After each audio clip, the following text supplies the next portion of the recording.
Hello and good morning, everybody. My name is Dorian Archie. I am a program manager here at Cayenne Wellness's March on Hospital campaign, as well as their newly formed men's support network. I am so honored to be here with you this morning. We have two amazing guests today joining me. We are going to have an amazing conversation about empowerment today, what empowerment means, how you can empower yourself as a warrior,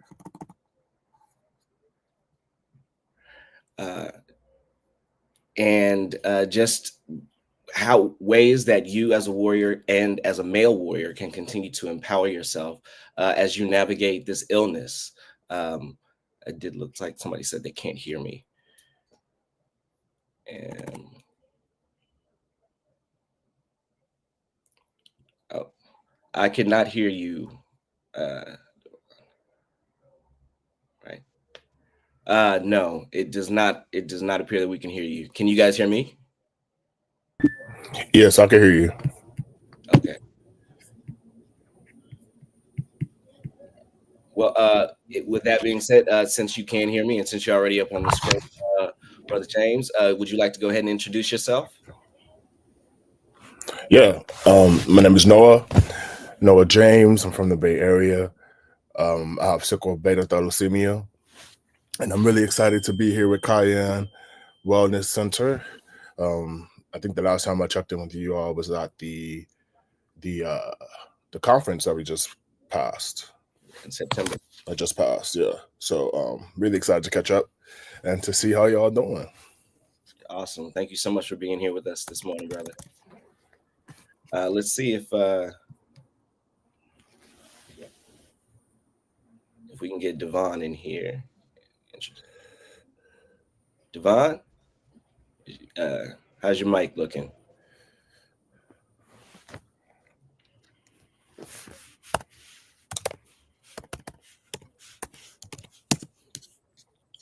You may need to reconnect your mic if you're using headphones. But while Brother Devon gets his, awesome. We also have Demetrius, also known as AR the Prophet, joining us this morning. Always a pleasure to have you with us, brother. Blessings, fellas. How y'all doing today? Good to see you, man. Likewise, man. Thankful to be here. Yes, sir. You want to go ahead and introduce yourself? Absolutely. My name is Demetrius Wyant. I go by AR the Prophet.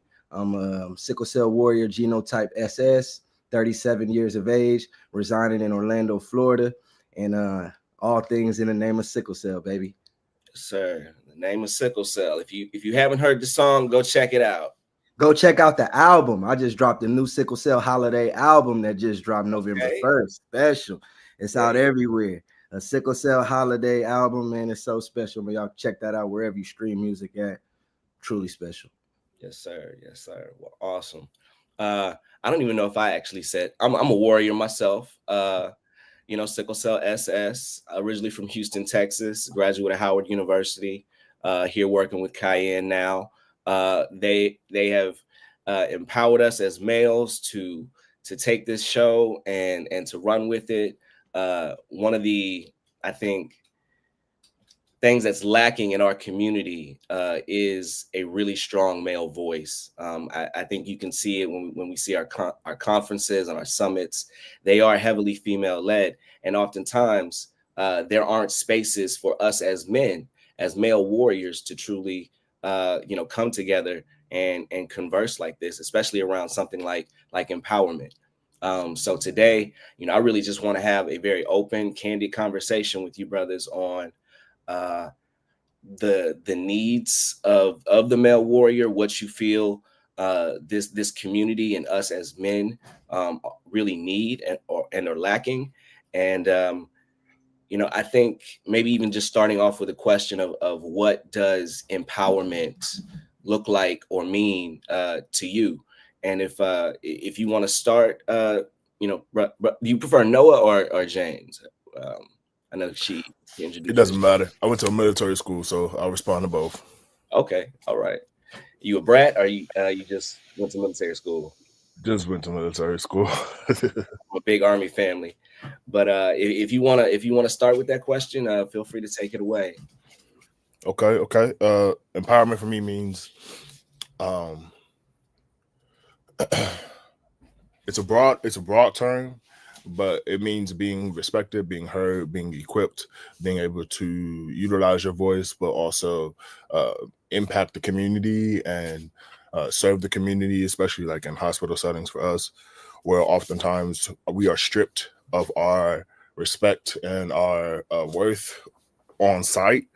And so empowerment for me has been being strong in situations where I may not look the best or may not feel the best, but still am heard and respected, especially when in times of need. Absolutely. Thank you. Demetrius? Yes, empowerment to me it looks like man, self-love, you know, knowing yourself, having self-discipline. And when you're able to do that for yourself, you're able to reflect that to the people that's around you. So you're able to empower the community. So yeah, that's what empowerment is, man. Empowerment comes from within, from self first, then you'll be able to disperse it. Absolutely. Absolutely. I know for me, empowerment is is something that I used to think had needed to come from outside of me, something that somebody gave you, whether it was, a caregiver supporting you or hospitals, treating you the right way. I thought it was something that needed to be given to me, and I didn't understand, until probably I was, in my early 20s, that empowerment wasn't something that somebody needed to give me. It was something that I gave myself. It was something that I found within myself to uh, find the resolve to continue to push through this illness and everything that it comes with, whether it is, hospitals treating us like drug seekers, whether it is not being able to navigate school or college or relationships, and that's all the broad spectrum of relationships, whether it's work relationships, family relationships, emotional dynamics with friends or with girlfriends, whatever those dynamics may be. As we're navigating sickle cell, oftentimes those relationships struggle, if they exist, at all for some of us. But I did see that Devon came on, so I did want to give him a chance to intro himself. Hopefully, we've got everything sorted out. And how you doing, brother? Oh, so can y'all hear me? Can Yes, y'all hear me? yes, sir. Yes, sir. All right, cool, we good. All right, sorry about that. I was having a lot of technical difficulties, but It happens. so introduction. My name is Davon Bryant. I have sickle cell genotype SC. Born and raised Washington D.C., and I'm just glad to be here. Awesome. Well, we're happy to have you here, brother. Hey, Um, fun fact, real quick. Me and Devon is birthday brothers, man. We birthday twins, man. We got the same birthday. Big twins. when's your Yeah, birthday? July 21st, 721 July 87. 21st. Yeah, I'm 93. 93, I'm 87. Was So that yeah, Gemini? special day, man. Nah, that's Cancer. cancer. That's the last day of the cancer. July. Yeah.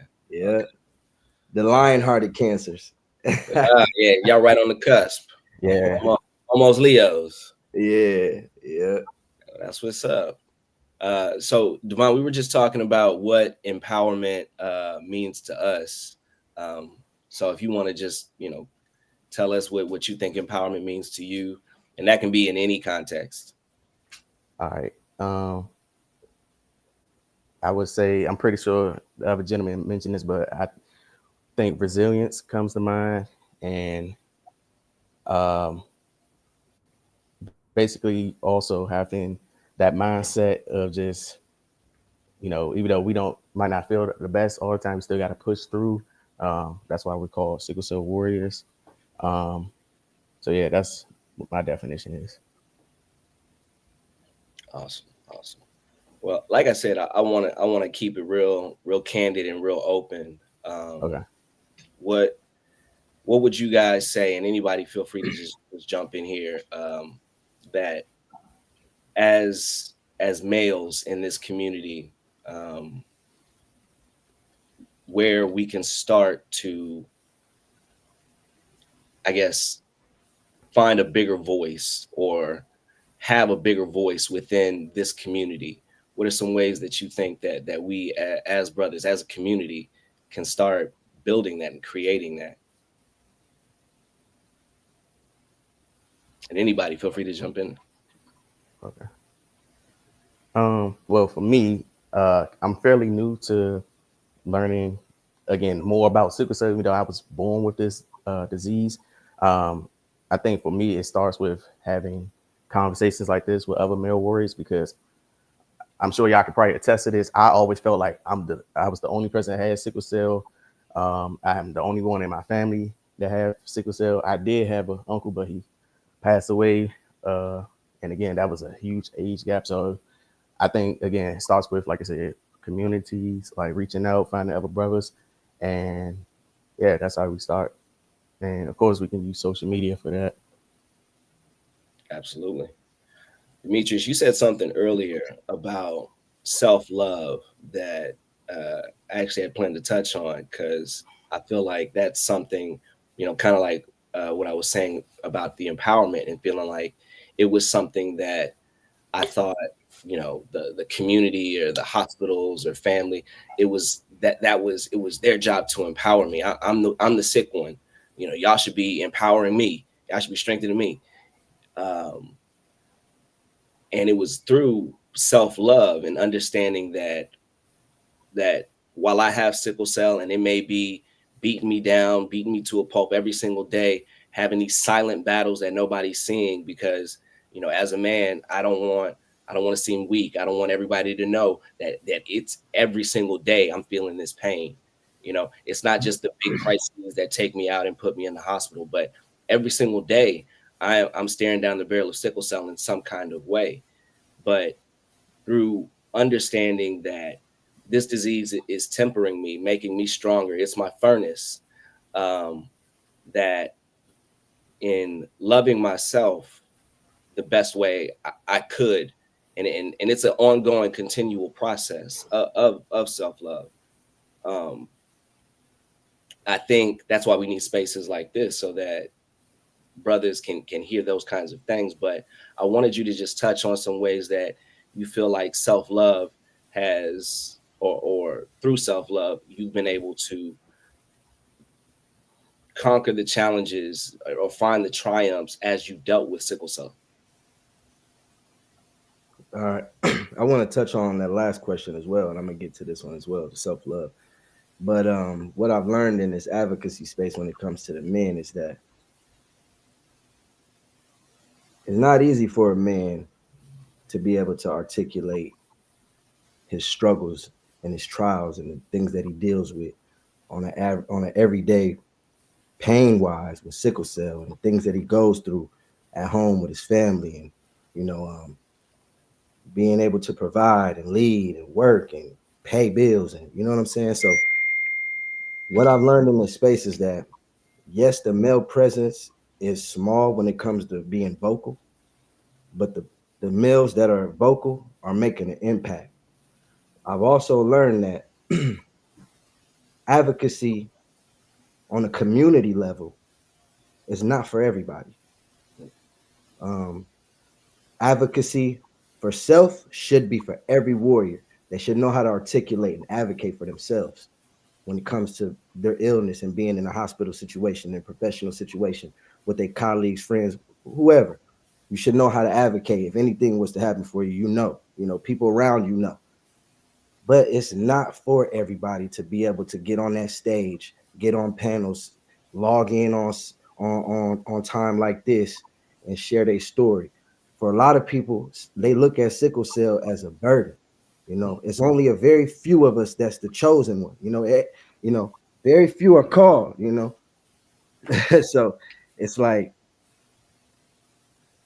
the people that want to do advocacy on a community level, they find it and they do it because that's their desire, that's their purpose. They feel like this is what I'm supposed to do.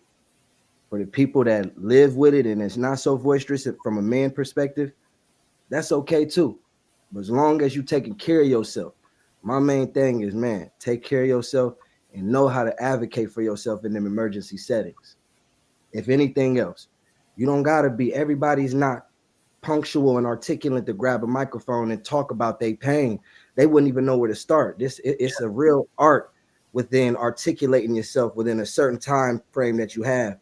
When I first started, naturally, I wanted to go from when I was a pediatric child till now, and I can't, man, I could go on for hours and hours, but it's a certain type of art in articulating pain to where people can feel you and understand you, you know, and everybody don't have that gift. So when in my early stages of advocacy, I used to always say, dang man, it ain't too many men that's doing this, man. It ain't too many males.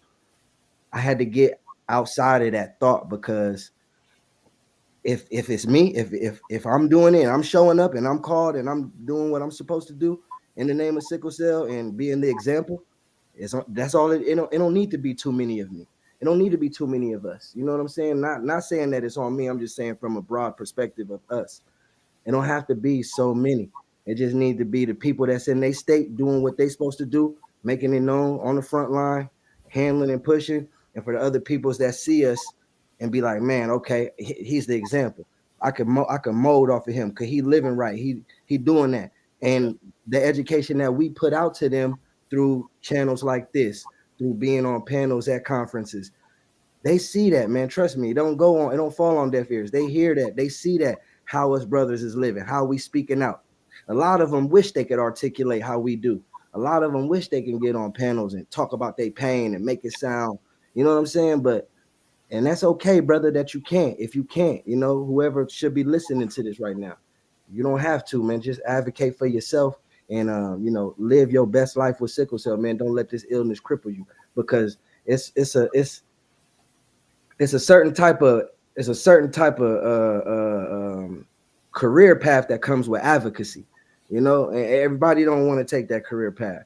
So I don't, that's I don't okay. think I don't think each individual has to dive headlong into advocacy and do the conference circuits and sit on all the panels. Like I don't think that, like you said, I don't think that is for every warrior. That's not for every person.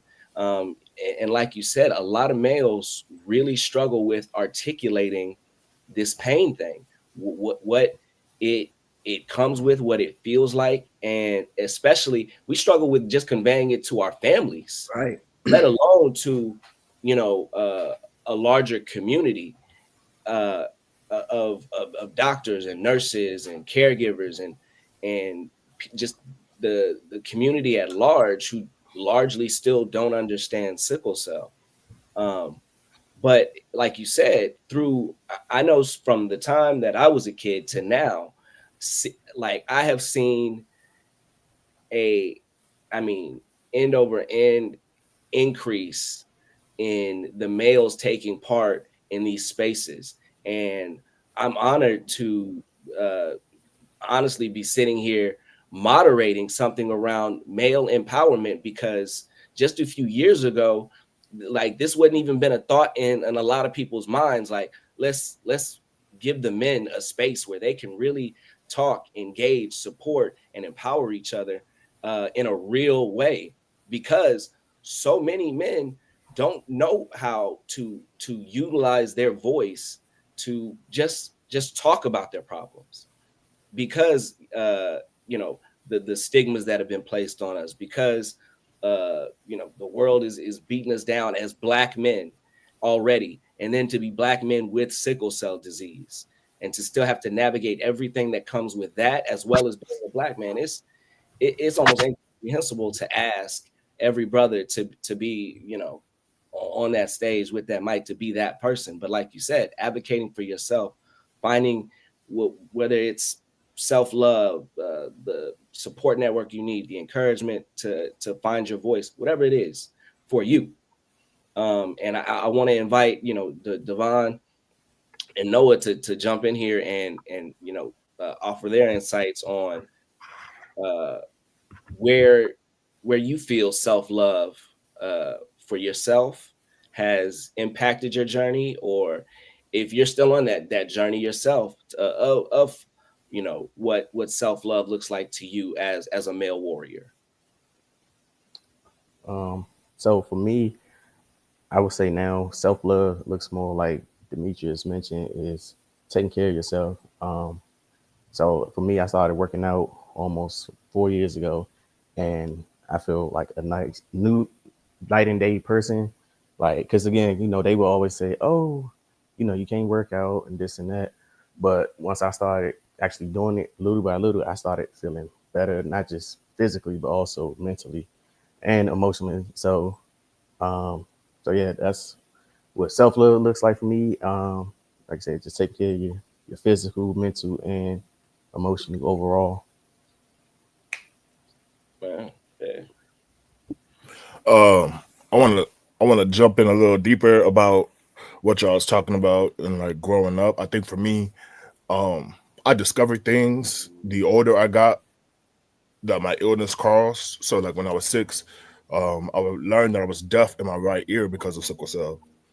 And I don't know if y'all grew up with black parents, but my mom would discipline me thinking I was being defiant, and I wasn't. Man. And so that part was a big thing. And then growing up, trying to not allow my anger to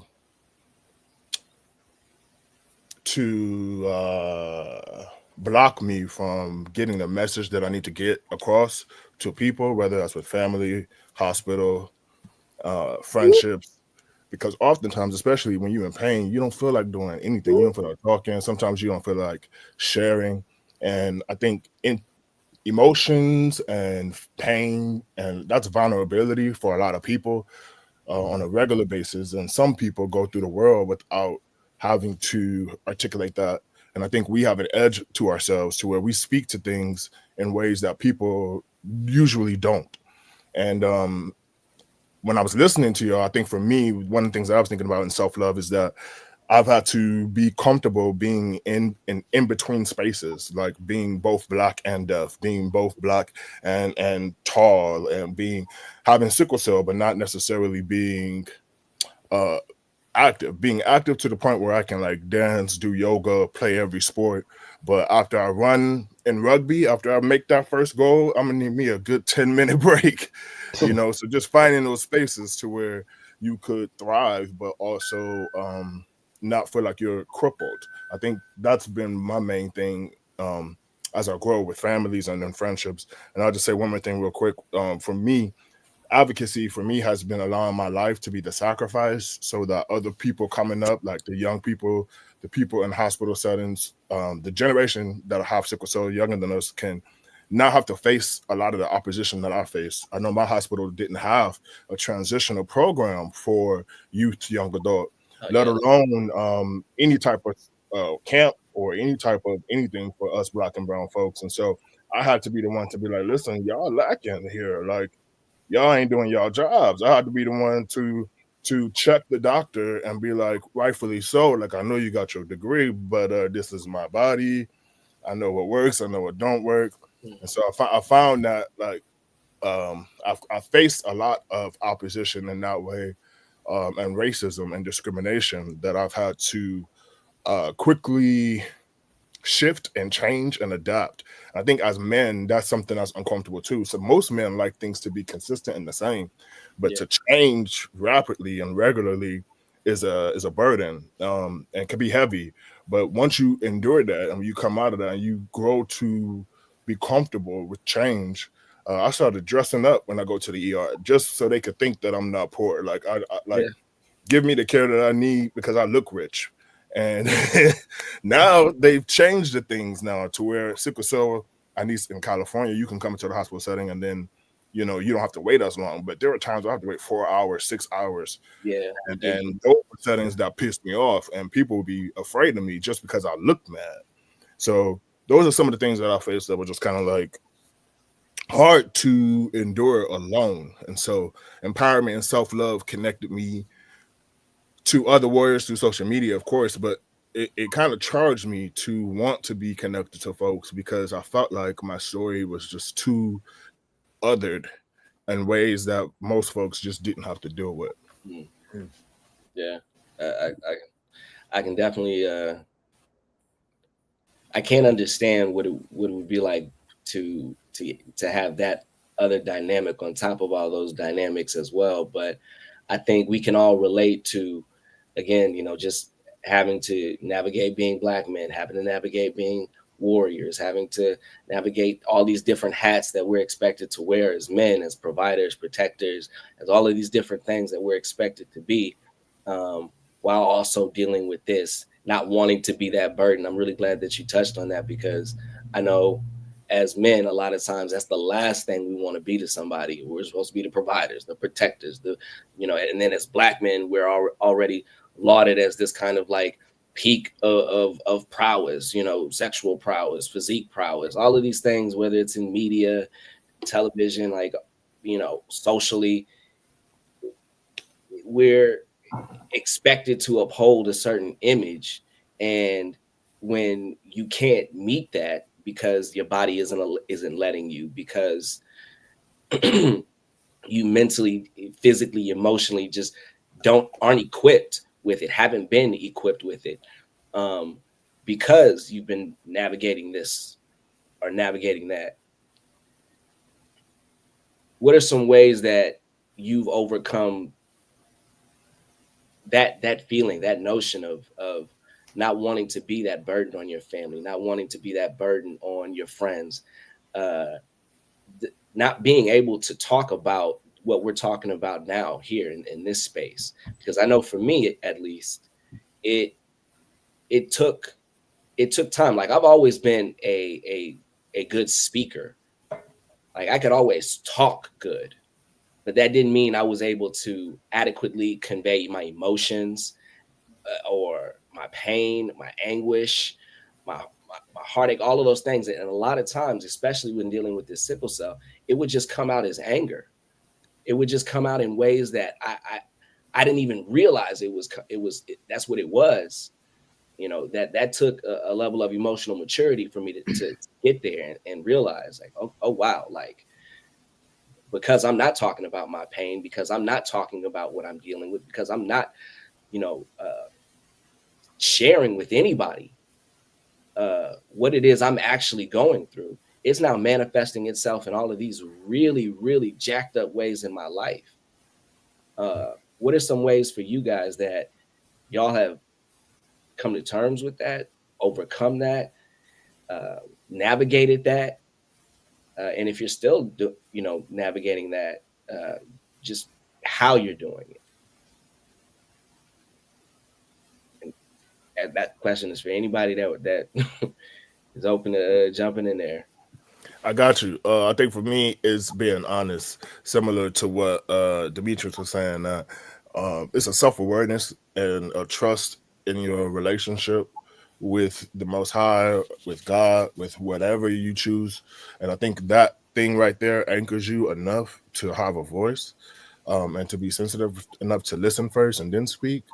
And I think just to throw some support tools out there for emotional development, I think meditating for me and breathing through those spaces to where things feel intense and enraged, that has helped me a lot. To where before I decided to pop off on a nurse, I'm like, man, give me a second to just breathe and then enter in with what I want to say next. What y'all think? Definitely agree with that. For me, I've learned that my calm approach is more approachable and more, receivable than I can get more out of a calm approach. And, being, even if I'm in the heat of a moment, I got to learn that, man. I had to learn that I have to stop letting people pull me out of character to where now I'm on your level with you. And now I'm out of pocket.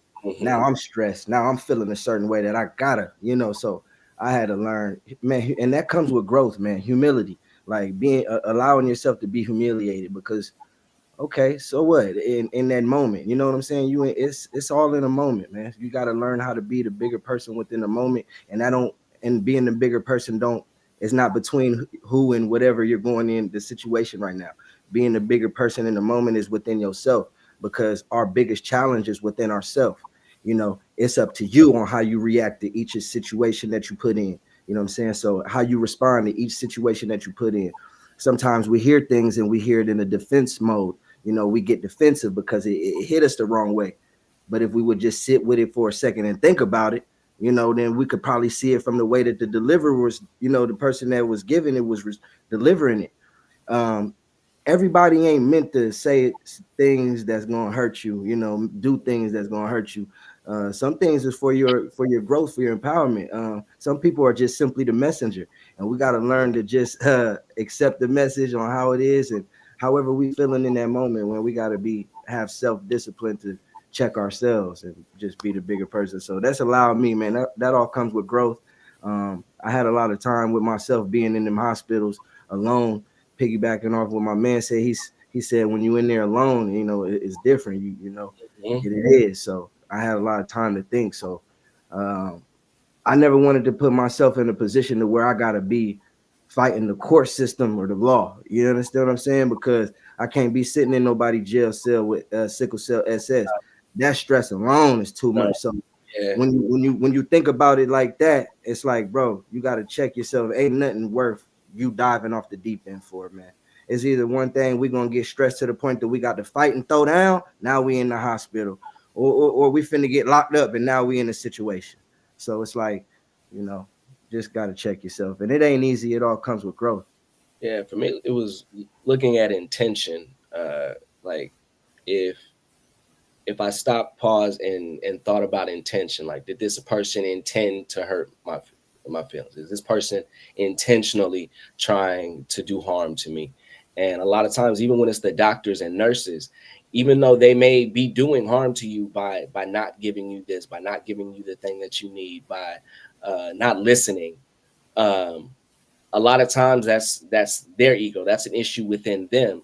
So if instead of getting out of myself, getting out of my character, if I stop, pause, and say, okay, how can I navigate their isms, their issues, their problems, then more times than not, I'll get the best outcome for myself if I'm navigating their ego, their issues, their problems. Now, it's jacked up that as we are literally in pain, fighting for our lives a lot of times, or in situations where it literally feels like we're fighting for our life. And a lot of times we are fighting for our lives. Absolutely. These are situations that could very easily become deadly for us very quickly by them not doing the proper test, not doing that x-ray, not listening when we're saying, yo, it feels like I got some gurgling in my chest. Well, we did your x-rays when you came in there fine. They released me with literally pneumonia one time, and I was telling them, "Yo, is something going on? Is something wrong going on in there?"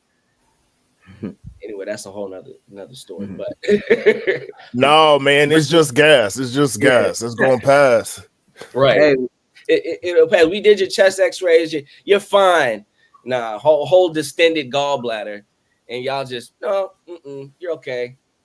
But one thing about it though, it ain't easy though when you in that crisis mode and you in the hospital and you got people that ain't treating you right, and yeah, doctors that ain't listening, and you know what you need, what's going to help you get on and push forward. But so like I said, within that type of setting, it's very stressful. But we need advocates, people that can advocate on our behalf in those type of situations. There's no reason that we should be going up against the medical system while we in a crisis. There's exactly. no reason why we have to be talking back and forth with a doctor that ain't getting us, or a nurse that's just the floor nurse, or the hospital nurse, or a hospital doctor that's never even seen us. He ain't even looked at our chart, ain't called our main specialist doctor, nobody. We're, So it's we're like we just based off really by have to get in a position where we have advocates and people advocating on our behalf, man, where we don't have to do this, and we can have a quick stay, because when we got people advocating on them for us on a professional level, things get handled different than when the doctor come in and speak to us direct. absolutely.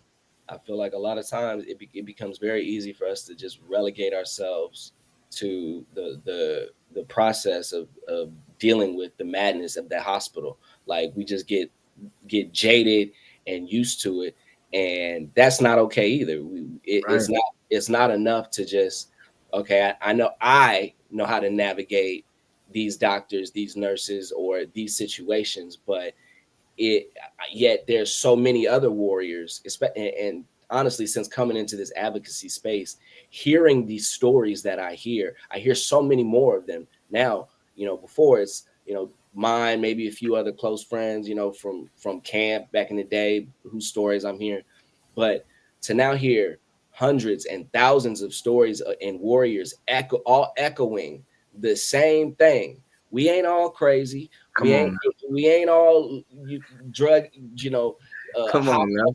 on drugs and just try like and it's deplorable to me, and it's honestly like it's almost mind-boggling that we do still have to be the advocates, be the voice, be all of these things while also being sick and Right. fighting for our literal like existence in these spaces sometimes, because we all know warriors who've gone into a hospital thinking it was a routine crisis and they didn't walk out. Mm, Like we all know people like that. And I think for a lot of us, a lot of times, like we don't want to be that person who's walking in there into that space, and that's why we fight so hard. That's why we get so angry. That's why we're ready to go toe to toe with the nurses and the doctors and all of those things, because we're like, I'm not going to be that person. right. Very passionate. Yeah, but Yeah. at the same time, we can't be that either. Right, right. Because that's I believe that's how it happens when you don't walk out of there. When you got all that stress and you're going through a crisis and you got to fight with the nurses that's supposed to be taking care of you.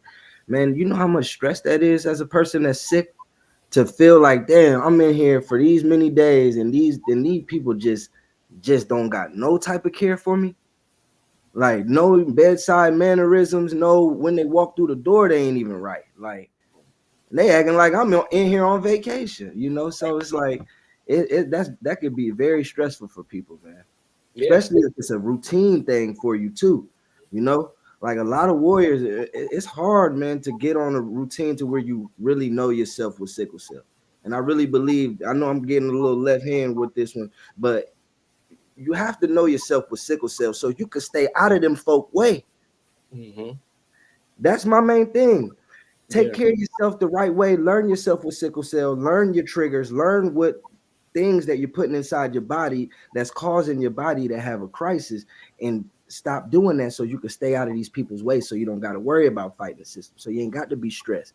Take Hmm. care of yourself to the best of your ability. Be your own doctor. So when you go to these, so you don't have to go to these places. That's my whole thing. Stay out the hospital. The goal should not be navigating while I'm in the hospital. The goal should Right. be not getting to the hospital to begin with. Right, absolutely. And that all comes with empowerment, Yep. self-empowerment. You got to empower yourself to live well, fight this thing, on your own. This is a self-battle, and we got to come to grips to know that, man, look, I'm going to live with this for the rest of my life. It's Yeah. either I'm going to say, hey, I got sickle cell and let sickle cell have its way with me, or say, hey, man, I'm a warrior and I'm about to have sickle cell can't do nothing with me.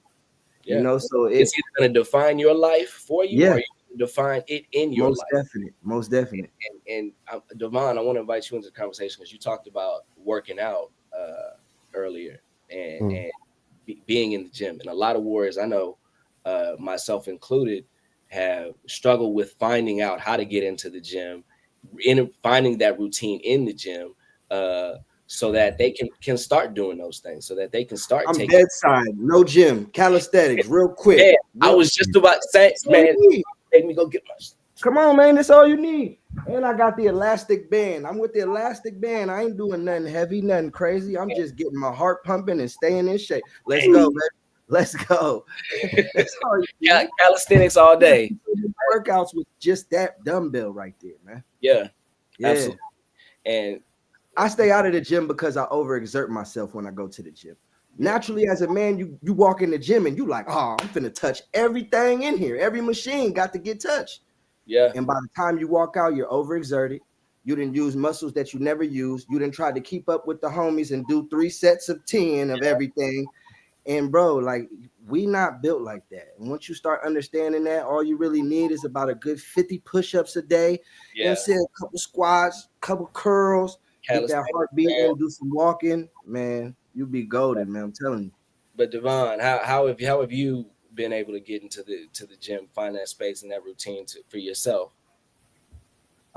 So for me, I hired a trainer when I first got into it because I knew I was gonna be one of those people, like Demetrius said, like, oh yeah, I'm gonna go do this. And like, nah, chill, bro. Like this is like it's not towards RS. You gonna get yourself hurt. So um yeah, I hired a personal trainer.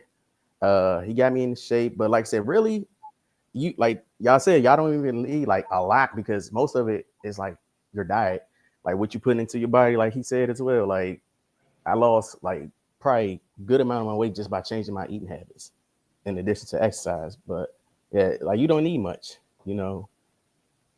Yeah, absolutely. I Most know. definitely. uh, Diet is key. I was just sipping on a beet smoothie right now. man, I'm glad to see everybody got their water though. Oh yeah, Yeah. hydration, good alkaline. Yeah. Alkaline water. I got introduced to alkaline water through an aquifer on my parents on a little family ranch that we got. Man, it's like the water that comes out of this aquifer is like literally like electricity, man. It's like you can Hmm. feel it going in every fiber of your body. It's like energy. So I Hmm. definitely encourage every warrior, if you're not already introduced to alkaline water, get introduced to alkaline water because it'll do wonders for you. But I I just want to touch on that. So um I watched some of the old videos, Demetrius, that you posted, and like how y'all did the breakdown, like the different types of alkaline water because all alkaline is not the same. So mm, I've been paying more attention to that as well. So I've been drinking more Avion. So I noticed like the difference between drinking filter water versus the Avion. So I just want Right. to give you your flowers for that, bro. yeah. Respect. I tell people all the time, like just your regular Brita filter, it's not doing anything for you. You may as well still be drinking tap water if all you're doing is using a Brita to filter your water or just drinking filtered water. Um, you know, but yeah, But we've all been there because we never been educated on that. yeah, And that's what it takes to when you know something and you know it's working, educate the people on it, man. absolutely, We gotta help each other, man, because we've lacked nutrition and health in the black community for yeah, far long, man, long. And that's a lot of the reason why a lot of us is always sick because of the lifestyle of our upbringing or how we eat. We think everything that's edible is food and nutrition, but it ain't. So we grew up on canned goods, box foods, freezer foods, Little Debbie snacks, Dorito bags, yeah, hot Cheetos with the cheese sauce. Man, we grew up on all this foolishness. yeah. But those are some of the things that help, man, when you start understanding that nutrition is one of the things that helps the body thrive, and you can really live well with sickle cell once you start understanding your diet and your intake. Yes, sir, 100%. I know. I remember watching your videos with the fruit, man. You be cutting up the fruit, making the smoothies. It was Yes, sir. I don't know. It was a green smoothie uh, that Yeah, high in chlorophyll. yeah, Yeah, there we go. yeah. Chlorophyll. High in chlorophyll. Yeah. Dino kale, lacinato kale, and Granny Smith apples, celery, Yeah, lime. Yeah. All that good stuff helping. Yes, sir. I was Vital. making them consistently for a while, man, and then I was like, dang, man, this is expensive. It is, man. Living well is expensive, man. Buying all of these fresh grains and stuff, Man, you but be done got all that. You be done got bags and bags of stuff and got a gallon of juice. You like, man, it can't be life. for real. But nah, just continuing on with the conversation. What are what are some challenges and triumphs that you guys feel as men that you could help another warrior that by sharing your challenges and your triumphs, things that you've overcome, uh, just navigating manhood and sickle cell, um, or any aspect of life, um, that you feel you could share with another warrior to. And I know we've shared quite a few things, but I guess just really specific, um, challenges, because I know we've talked about not being able to voice those things, voice pain, um, voice our emotions. So whether it was a relationship dynamic, with a family member, with a girlfriend, with you know, a teacher, anybody, where you had to triumph over that specific challenge in a way that allowed you to grow um, through that space. Can I speak to one thing? Yeah, absolutely. Uh, for me, I want to talk about stress. There was a question in the chat real quick about how we deal with stress as men, and I think for me it's been about meditation, like yoga, working out, like y'all said, in increments, um, and breath work, but also too journaling and writing. I know Demetrius does music and getting those thoughts out. So I think really finding ways to not allow your stress to weaponize and self harm yourself, but Mm, how to use your stress to propel you forward. That's mm. something that I've been doing and thinking about stress as a man to answer that question. But what about y'all? Man, no, that's a phew,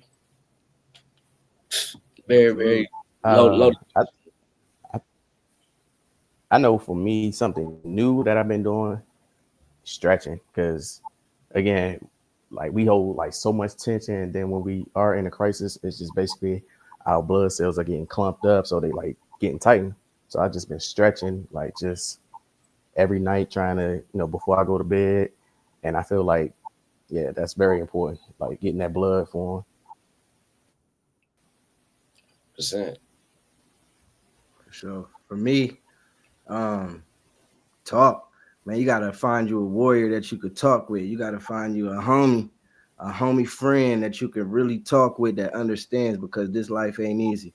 And most of the stress that we deal with come from sickle cell because sickle cell don't really allow us to be as great as we Mm, really want to be.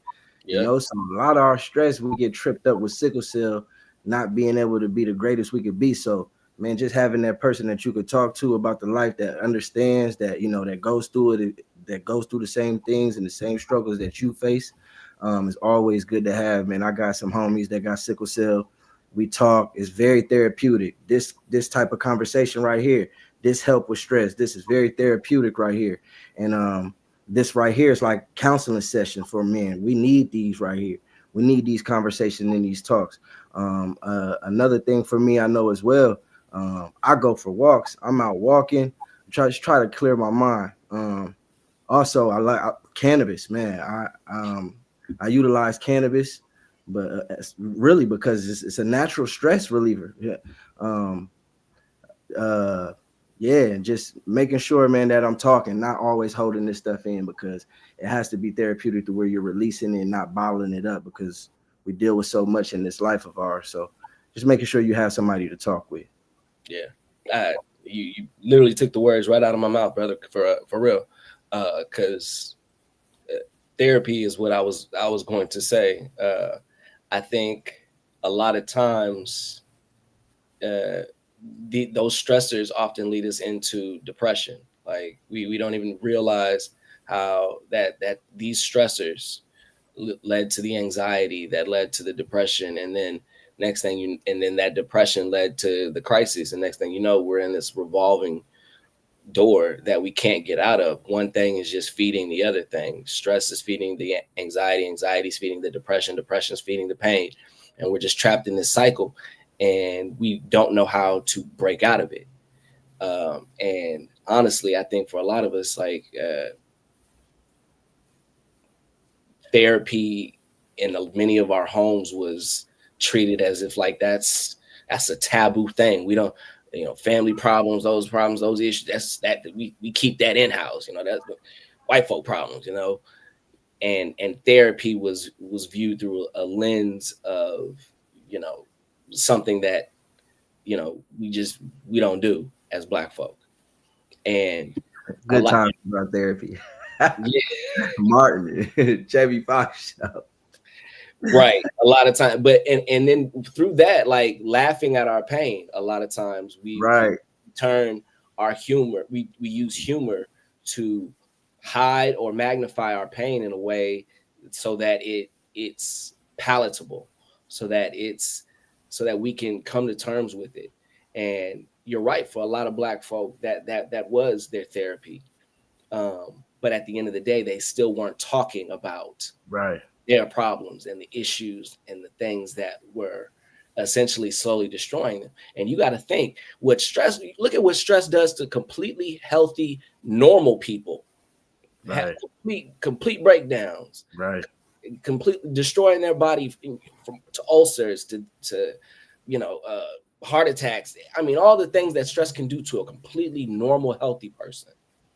And then you lump that on to someone with sickle cell, the same life stressors that everybody else has to deal with. Mm. And then you lump that onto somebody whose body is literally killing them slowly from the inside out. The life force of their body, their red blood cells, the thing carrying their oxygen, their nutrition, is literally the thing beating them to death from the inside out.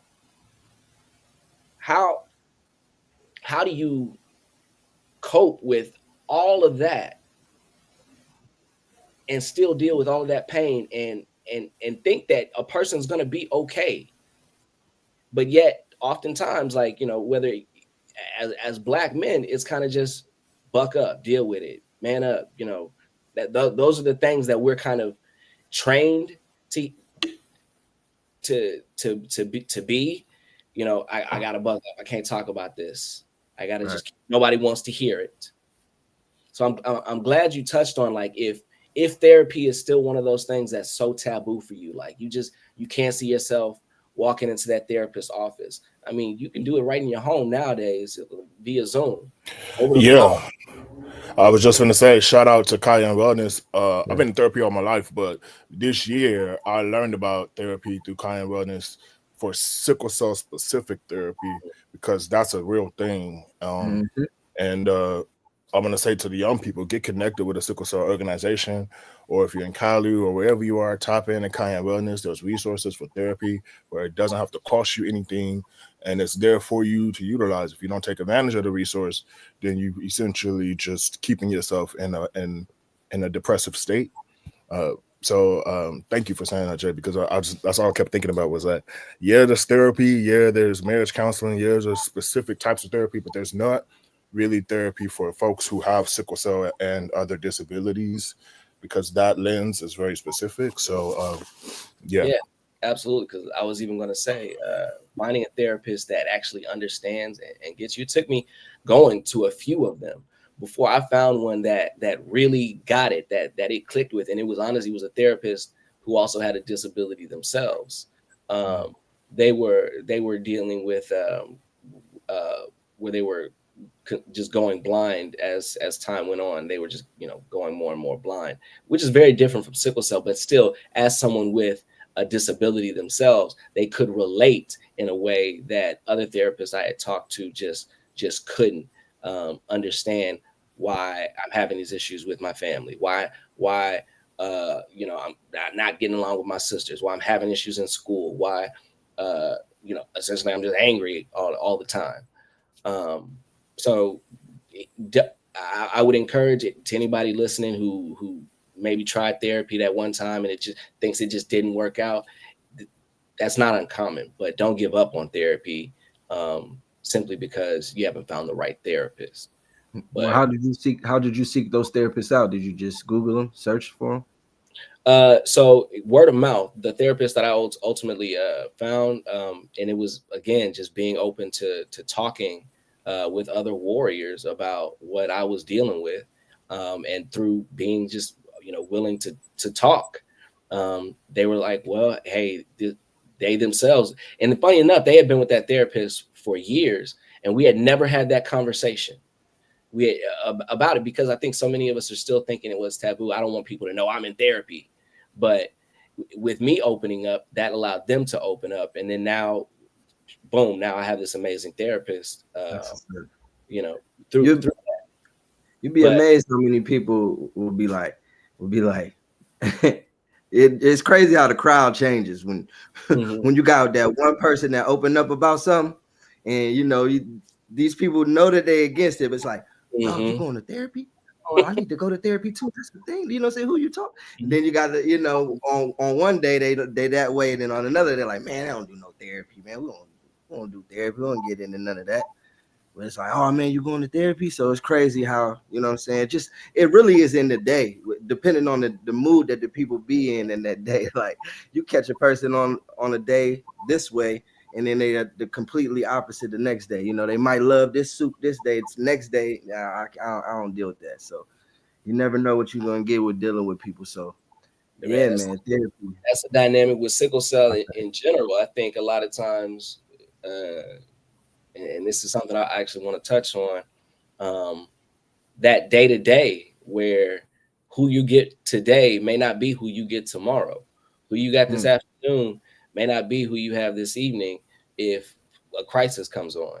I feel Right. like a lot of times, and whether it's with work or especially within friendships, they don't understand um, how I can be. I got the energy for one thing, but I ain't got the energy for this, Right. and how it can be such a quick shift. How have um, you guys navigated your friendships, your relationships, in either helping them understand that dynamic or just in general? Just being firm. You know what I'm saying? Just like it is what it is. They ain't gonna be at the hospital with you for them days, bro. Yeah, It's gotta be reality. Like, hey, you gotta be firm on the nose, and you gotta know where to give your energy to for certain things. And a lot of people, everybody ain't gonna understand that, you know, and that's okay. You feel me? But there's another day. I'll catch you on another, you know, like people think it's the end of the world because they ain't came to your event, you know, like bruh, you got some more going on, don't you? I'm gonna yeah, catch you on the next day. So it's just understanding where you can, you know, put your energy towards when you in that, you know, feeling the way you feeling. Because every day you feel different, like you just said. But I might have energy today to say, yeah, let's go do it. Actually, an hour ago, I might have said, yeah, I'm down. Let's go do that. But then, you know, that hour shifted, you know, something happened and within the body or in the mind, however way it played out. But I ain't got the energy for that no more. yeah, And that is hard to explain. That's hard to explain to somebody, but you just got to let them know, look, bro, I know I said, yeah, but I ain't feeling it. And sometimes you got to, you know, let them know, hey, man, I can't risk ending up in a crisis just because I'm stressing myself out trying to give you a yes and please you.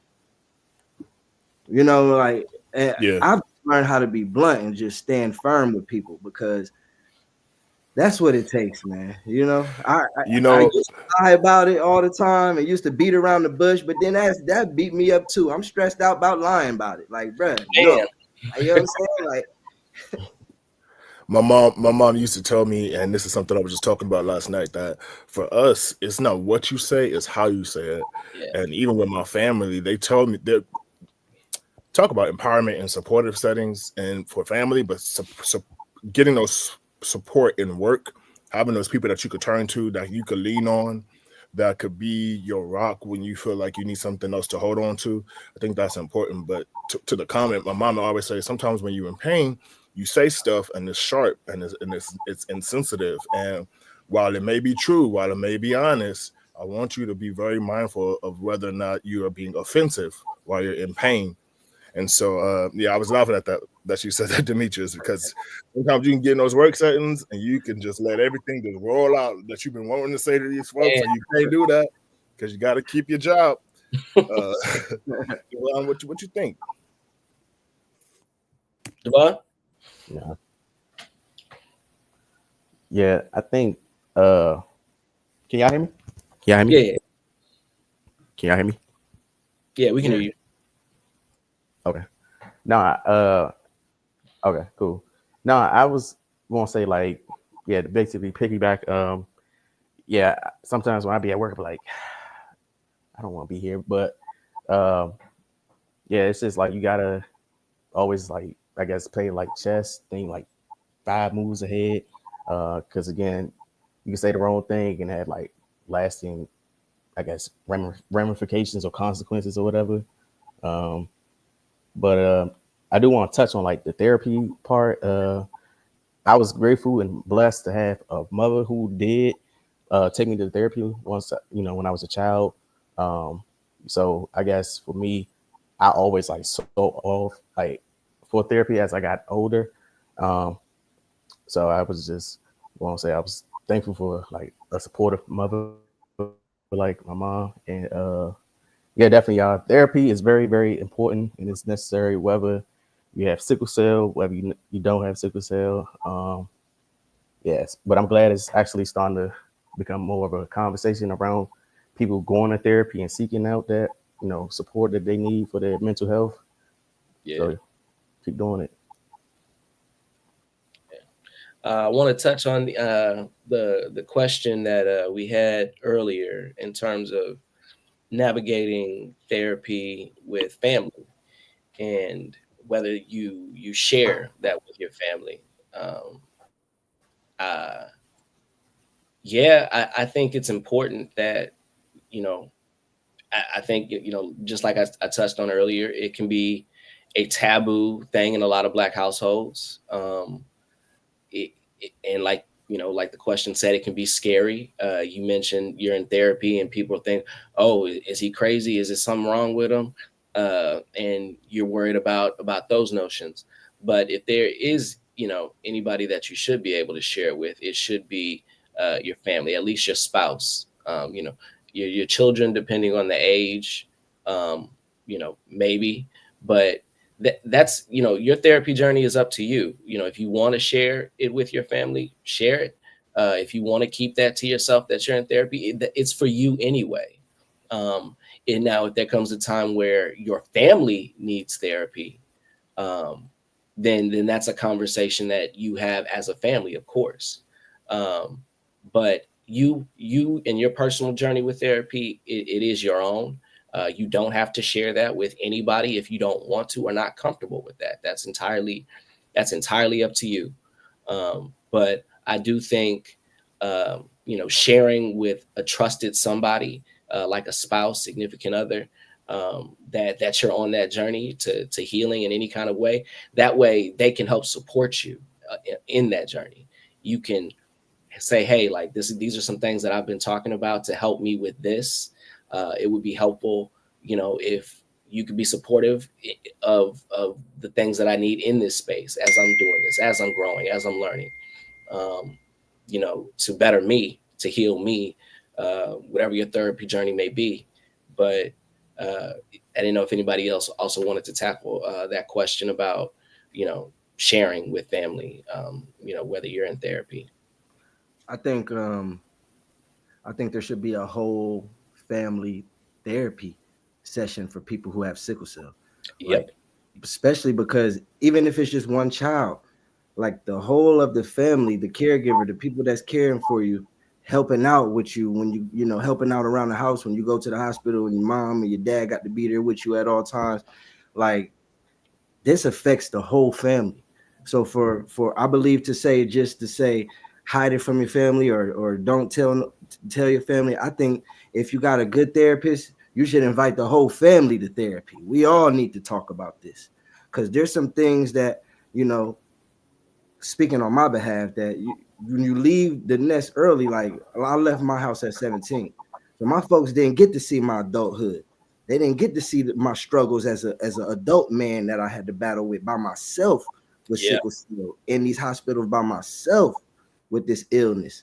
So now that we back united, and after 15, 17, almost 20 years that I left from being around my family, now it's like, dang, you went through all this. You hearing the stories, you seeing everything that I went through. It's like, damn, I never knew. You never called us and said, you know what I'm saying? Like, but it's now the whole family, man. We all need to talk. We all need to, see, because there may be some things that I have questions about as a child. There might be some things that nobody ever really told me. There's just it's just certain things I believe that the caregivers need to talk about how they feel, caring for a person with sickle cell, because that ain't easy. Nope. And man, shout out to all the caregivers that's watching and listening, and the mothers and the fathers and the grandmothers and the aunties and uncles and the sisters and brothers that all work collectively to take care of that one special person with sickle cell in the house. You are appreciated, because it takes a village.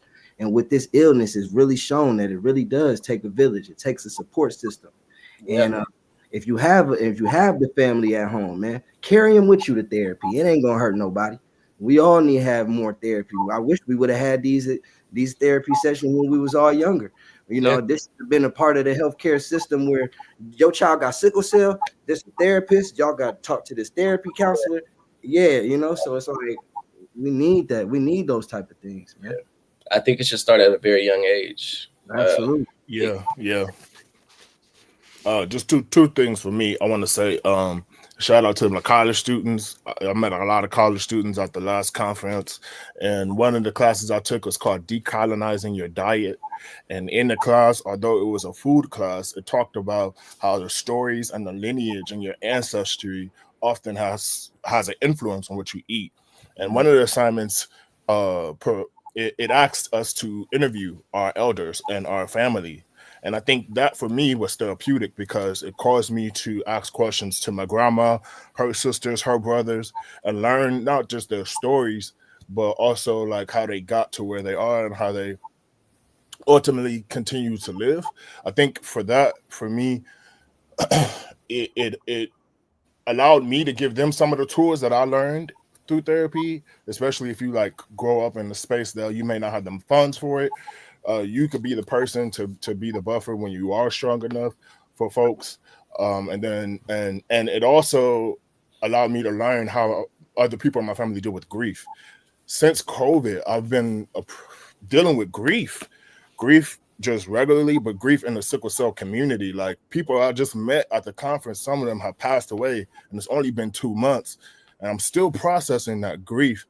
And so I feel like that component right there, like y'all said earlier, talking to your friends and your family and your folks is therapy in and of itself, and learning from their stories, learning how they maintain and sustain themselves and how they overcome and how they get over that grief. Because it's something, it hit home when a friend of yours who have sickle cell passed away and y'all grew up together. And now that friend is no longer with you, because of stuff that could have been avoided in what they eat and they're taking their medications and being treated right in those hospital settings. I had a question for Demetrius and also for Devon. What foods do y'all eat? Like what sustains you on a regular basis to keep you healthy? I'll start. I'm heavy on the veggies and the fruit. Vegetables. I'm not a vegan. I eat poultry, but I don't eat steak. I eat fish, a lot of wild rice, a lot of potatoes, um, sweet potatoes to be exact. A lot of alkaline foods. I try to take in more alkaline foods and foods that's gonna hydrate me. And that's gonna help with the blood circulation. So that's what I'm big on. I eat a lot of ground foods, and I had to switch my whole diet, and that comes from my friend, God rest his soul, my best friend Patrick Gordon Jr. He was from Jamaica, passed away going on 3 years now. Just be 3 years in the next week. God rest his soul. So yeah, man, his family, man, his grandmother right now 97, and just watching how they live out there, just they thriving. And they ain't living off grocery store food, they living off the land. They eating naturally, they taking care of themselves, they active. And that's what I had to get on my intake, man. I'm a neighborhood baby. I came from the neighborhood where we had the paper food stamps. The doctors, the food stamps that was actually money that came on a booklet, and you had to take it to the store. You had to make sure you counted it like money. I'm from that era with the black and white government boxes of cereal and canned goods. I'm from that era. So I never knew nutrition. So I always realized that my immune system was always compromised from the foods I ate. And that was what's keeping me sick in the hospital. Acidic, carcinogenic foods. Huh? I said acidic, carcinogenic foods. Most of that Absolutely. stuff mostly carcinogenic, like a big red. Absolutely, most definitely. And that's what we grew up on. Whatever was the cheapest, whatever was the great value, that was the one we was grabbing. We never had a concept of what we was putting in our body was going to affect us. But that's why a lot of my uncles passed away early. My dad died at 42. My granddad died young, so it's like I had to look at myself like, look, bro, you came into this world with an illness. Is you gonna be the stigma that they set for you because of your choices in life, or is you gonna want different for yourself? You So gonna I help had this to make some along, change. or you gonna, I had to take action within myself, knowing the foods that I grew up on that was gonna make me sick and stay in the hospital. I had to make that change within myself. So like you go back to what my man said. Yeah, it's expensive, but so is that hospital bill. Like it's expensive. It's expensive for me to miss out on my everyday life. So I got to take care of myself. If it comes from money or how I eat and how I discipline myself, it got to be a way that I got to structure myself, that I'm not dependent on the system to take care of me. I would encourage every warrior, and honestly, it's only about $150. See a dietitian. Go see a dietitian. That was honestly one of the best things I ever did for myself. Um, and honestly, Cayenne brought a dietitian in several years back when we were doing in-person support groups and stuff. But doing that encouraged me to go see an actual dietitian and getting like an actual profile of what my body individually needed, because as each of you guys know, like we're all operating on a different level. Absolutely. My normal hemoglobin might be 8, where for somebody an 8 is like, man, that's screaming high, like that's crazy. Like I'm normally like a 6. So Right. I might have iron overload, or I might have low potassium, like all of these different things and dynamics that each warrior's body is giving them. It can be offset with food. Mm-hmm. A lot of times, like or with vitamins and supplements to supplement that nutrition if you can't afford to get it from your food. Um, but seeing a dietitian will honestly do wonders. I know for me, I was told largely pescatarian or Mediterranean diet, which is a lot of fish, a lot of high omega-3 stuff, a little red meat here and there, um, olives and that kind of stuff, and hummus. But while I may not really care for those kinds of things, fish, red meat, like all of those things are still in there. But for me, for my body, that's what worked. That is what works. And honestly, I haven't had a hospitalization in 2 years. I'm usually only hospitalized about uh it was maybe like once a year, and that was usually because of something stupid I did myself. Like, not I stopped taking care of myself. I got too stressed out. I wasn't listening to my body when it was saying slow down, do this. I kept pushing, and then I end up in the hospital. And it's almost always something I can backtrack to, something I did these days. I'm not at the behest of the disease. And I love this conversation that it's taken this turn to nutrition, because like I think as Black men, I mean, we are we die fat earlier than any other demographic. 50 years, that's what they give us. Yeah, exactly. I mean, and that's even without sickle cell. A lot Right. of times, heart disease, diabetes, Man, colon cancer. we give ourselves diseases from the food that we eat. We Exactly. generate diseases Talk through the food. about it. Real talk. Yeah, Like absolutely. all of these autoimmune diseases, these are all new diseases that come from the food that people eat. All of that man, that soul food that we love so much, and that's the stuff. Yeah, high That calories, sugar. high cholesterol, sugar. Yeah, Yeah, sugar. leading us straight to heart disease, Absolutely. diabetes, colon cancer. Yeah, but man, Yeah, and then also knowing, and then also knowing, like, with this country, most of our foods has like a lot of chemicals in it. You know what I'm saying? Uh, when I went to travel to the UK like almost 2 years ago, I was like eating the same foods that I would eat here, but I'm noticing like, I don't feel as bloated or as groggy. It's because their food is not laced with all these chemicals that American food has. And to keep it more real, like most of our foods are banned in I don't know how many different countries. So it's like, yeah, we're Believe me. literally eating poison.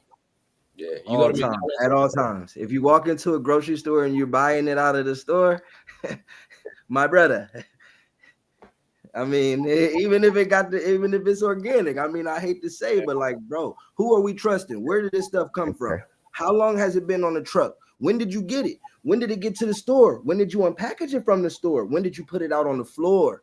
You know what I'm saying? Like none of these starts we doing. We just walk in, grab, put it in the cart, pay for it, get to the crib, eat it, poop it out, go get more. Those little the labels on the fruits, each of those numbers mean something different. If there's a 9 at the beginning of the fruit, it's organic. Absolutely. It's a 5-digit number instead of a 4. If it's got a 3, you definitely don't want it. That means it's pesticides, GMO, the whole works. The 9. If it's did you say non-organic fruits? No, if it's got a 9, the number 9 at the beginning of the fruit tag, that means it's organic. That means it wasn't made with any pesticides or anything like that, and naturally grown from a seed. It's grown in its most natural state. Which do y'all tolerate non-organic fruits? Do you eat non-organic fruits? I mean, it just depends, honestly, and I'm very big on trying not to eat non-organic fruits, because if you look at most non-organic fruits, they seedless. I don't want to eat no fruit that's seedless. If it don't have no seed, then how did it grow? It's genetically modified grow. That's how it grew. And it grows in such abundance. That's why it's so regularly there available for us. So you gotta understand, man, the harvest structure, man, and all of that came into the food and agriculture when that changed, when they changed the farming industry. And that's another topic, but that was when Barack came in and the whole farming industry changed. Everything went to commercial crops instead of the local farmers, the people that was actually growing and had to wait till harvest season and get what they needed from their crops. Now everything is at a fast pace. America has a sense of urgency for things. Whatever's convenient is what's the best out here. It's all about, convenience. I could just pull up and grab it right now, place an order, and I could get it in 2 minutes. That's what that's the concept that we have got. But the Instacart mentality. Man, go pick out your foods, go pick out your fruits, look at them, smell them, see if it's the right one, make sure it ain't too ripe. I never ordered nothing off DoorDash. Ain't nobody ever brought no groceries to my house. I go get mine and come back and clean it and cook it, because it's the type of energy that you put in there. You empower yourself when you cook your own food. You know what I'm saying? Like you putting love into it, you dancing, you talking, you sprinkling, you seasoning different. So I advise people to cook their own food, man. Are there any fathers in the chat or on the panel? Any gentlemen fathers? Father figure. I don't have any children that I've birthed myself, but definitely a father to many. Yeah. Same. Calvin A, what up, girl? Mentor. Shout out to Kyle. Yeah. No, I'm not a father myself. Just to answer her question real quick, on non-organic fruits don't have to be bad. That's why I was specifically putting out the fruit codes. Just stay away. I'd say stay away from 3s. Those are really going to be your pesticides. Again, not everybody can afford to, buy their food from a farmer's market. I understand that. But, like Demetrius said, you really just want to try and get the best that you can. So be out there picking out your own fruits, knowing that if you can find 9s in your local grocery store, buy those organic fruits when you can. They're not necessarily nutritionless. They're just grown in a faster process. But and a lot of times, the method in which that we cook our vegetables, a lot of times we're cooking out the nutrition of it. So I think Dr. Riley has a saying, you want to drink your medicine, basically. And that is in that liquefy your food. Let your food be let your food be, what she say, drink your food and eat your that's what she said. She's the GOAT when it comes to nutrition. So shout out to Dr. Riley, and I've just seen her at SCDAA conference and let her know how much she's inspired me from her nutrition journey. And man, I'm telling you, that's what it takes. Watching people to see the example and how they living and how they moving. You got the same thing I battle with. Okay, You doing good with that. What's your secret? And implement the secret. It's okay to mimic lifestyles within this type of setting. My brother, if you're doing great, I need to pick up on what you're doing. You drinking smoothies? I need to go get me some smoothie. I need to be on my smoothie tip. That's what's helping you. And you get to adjust that type of way. Everybody body is different with sickle cell, but still, you got to at least incorporate things. And it's benefits over taste. That's the main thing. Because when you're switching up your intake, everything that tastes good for you, you know what I'm saying, is usually the stuff that's bad for you. And everything that tastes so frown up face is the stuff that's usually good for you. So it's benefits over taste. And you have to learn that when you're switching up your intake. So yeah. There's a lot of really good ways you can get taste into things that generally don't taste that good. Like I know dandelion bitters are one thing that, I mean, wonders for your immune system. I mean, wonders. It's like a complete overhaul, but it tastes horrific. But putting it into just a splash of it into a smoothie that's sweetened with naturally with honey or agave or some raw cane sugar are better ways than using bleached white sugar. If you can avoid anything that's been bleached white, avoid it. But again, I'm not a nutritionist. I can only tell you what I do know, and staying away from bleached and starched foods, staying away from things that have pesticides and chemicals on it that are largely carcinogenic.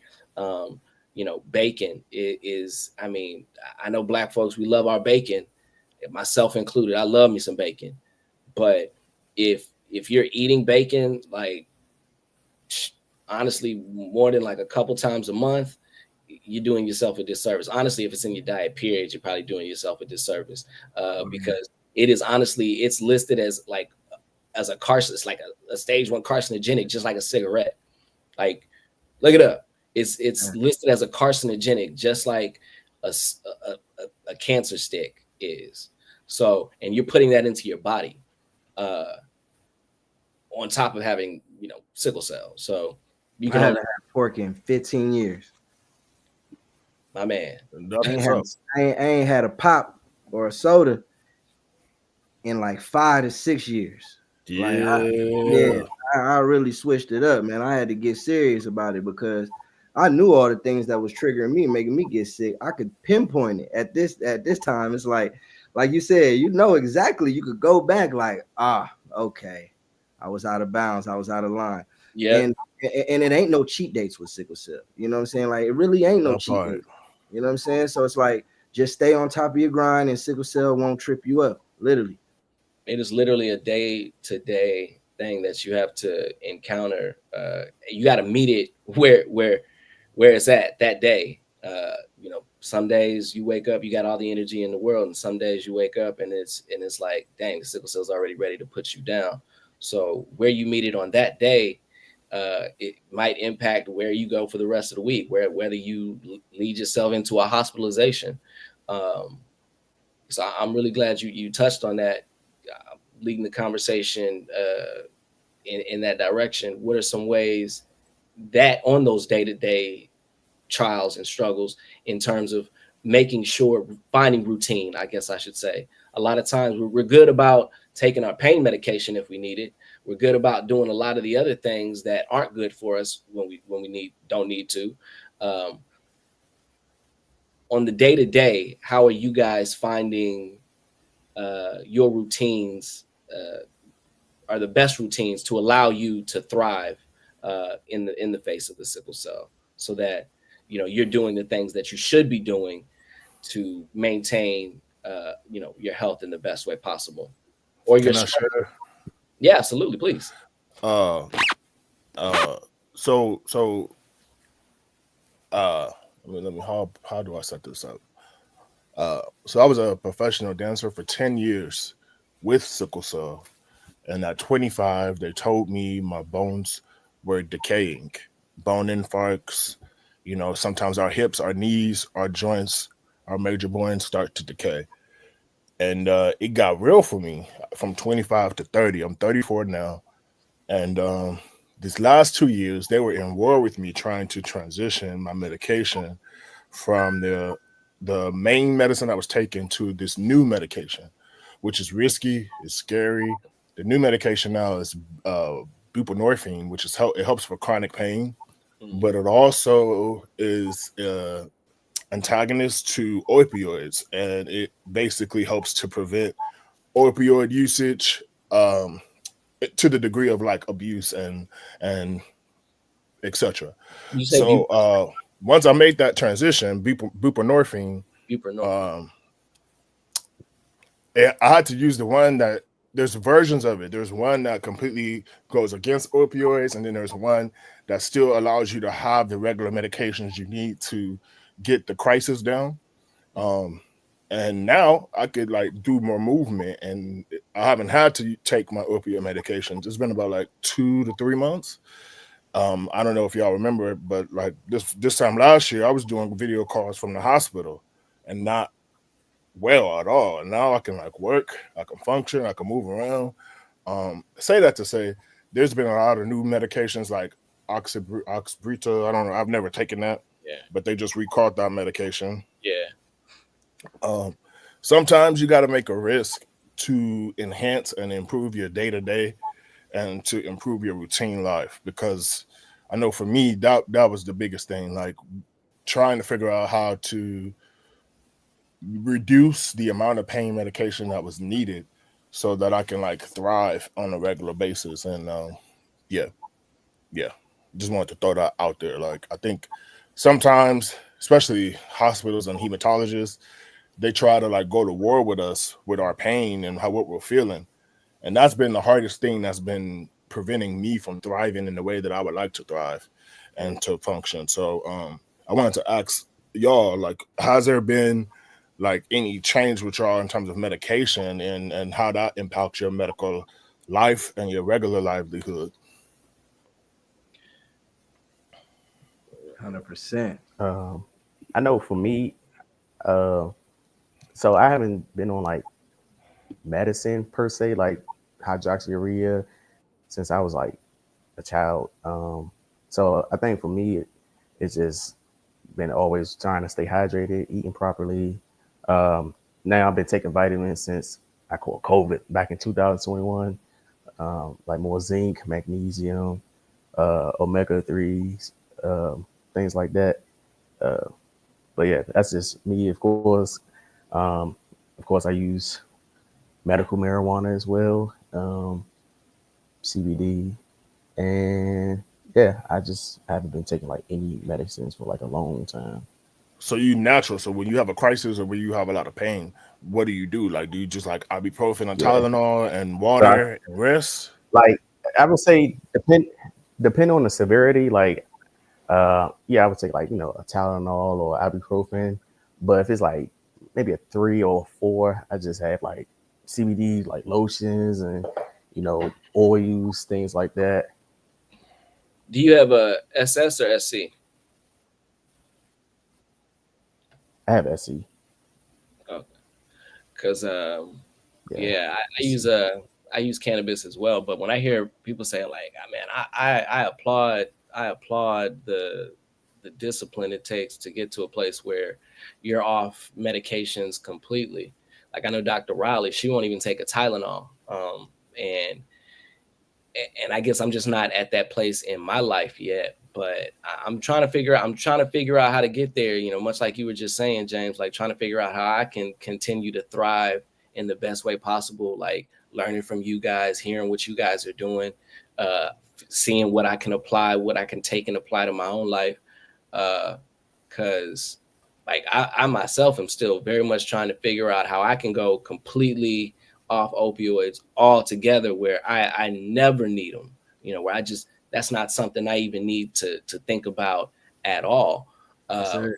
I have greatly reduced it. There was a time when I was probably taking it every single day, and it was like when you're putting something like that into your body every single day, like the mental fog, the fatigue, the just everything, the extra toll that it's putting on your life that you have to operate through, just to function, it like it, you're not thriving if you're doing, like, in my opinion, Word. it's hard to say like I'm thriving when you're having to exist through not just the pain but also the effects of the opioids.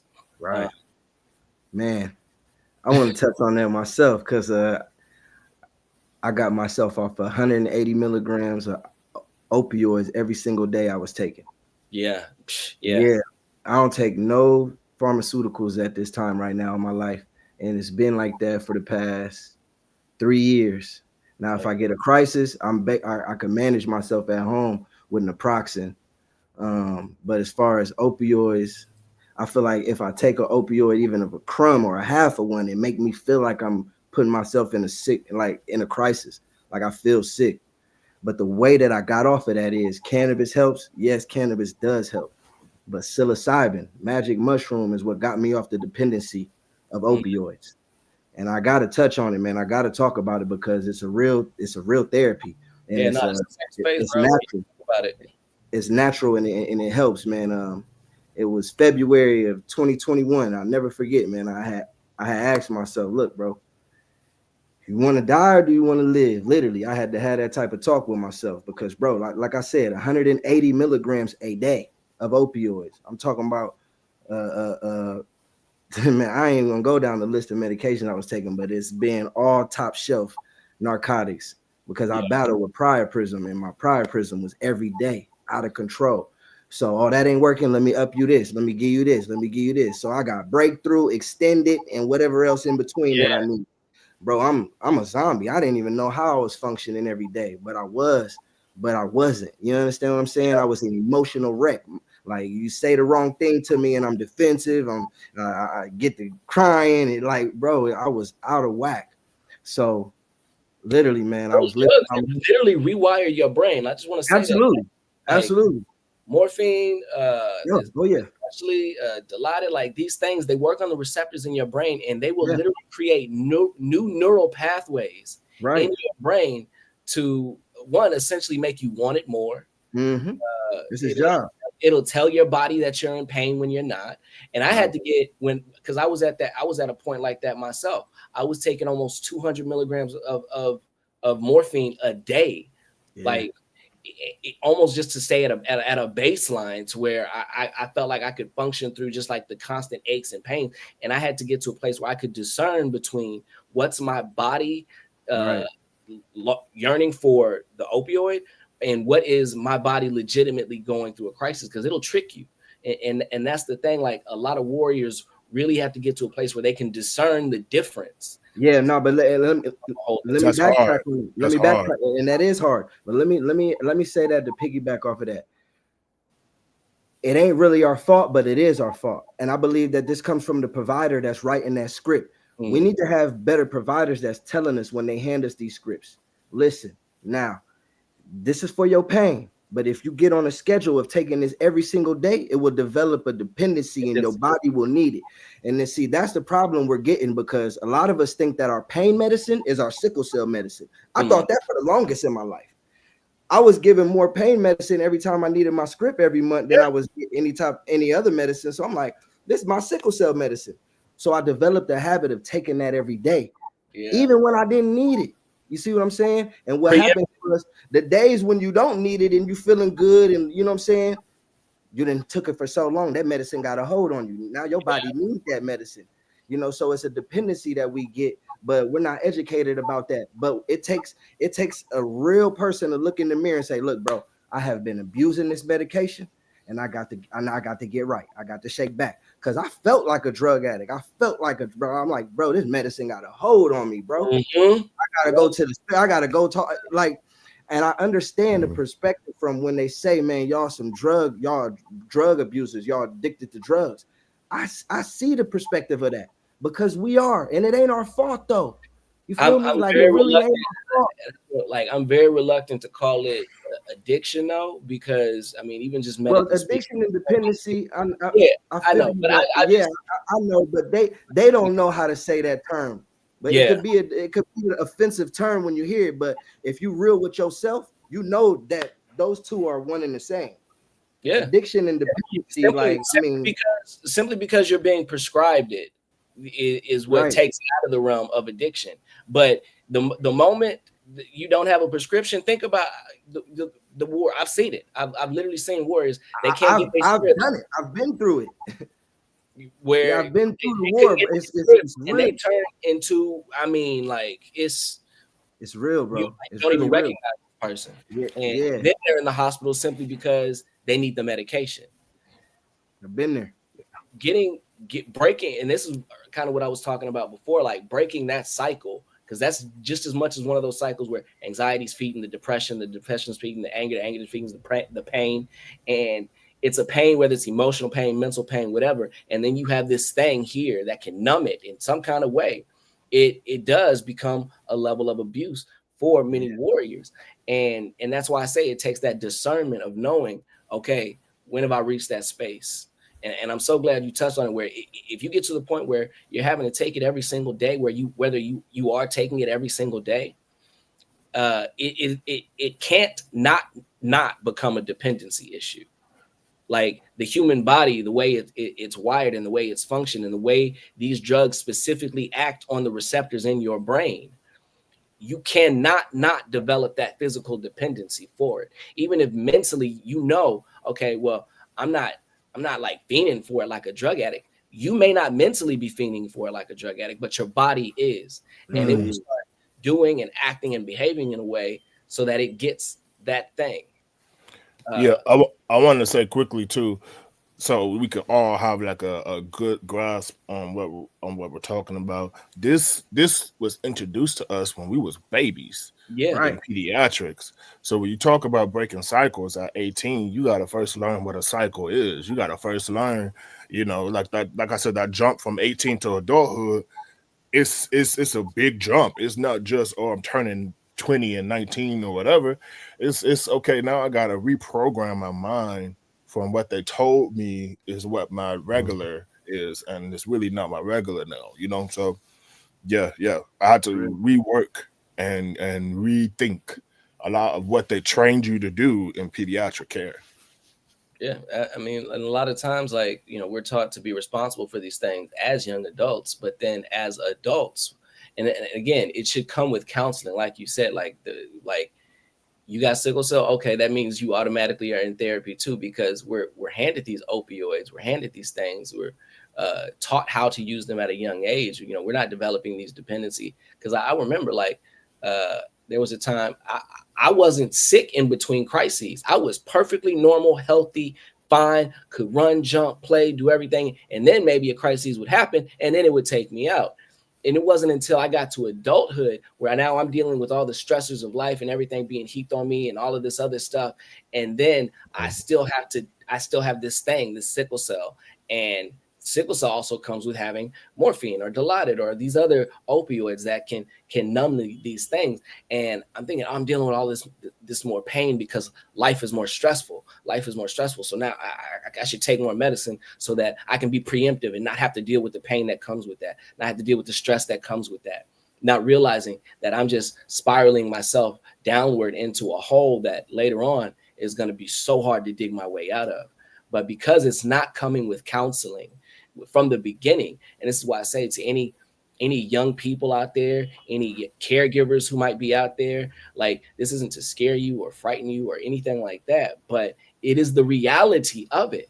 And if we're not talking about it, then for the younger warriors, we're not helping them. We're not giving them the best foot forward on what that transition might look like, what it might feel like, what they might have to deal with.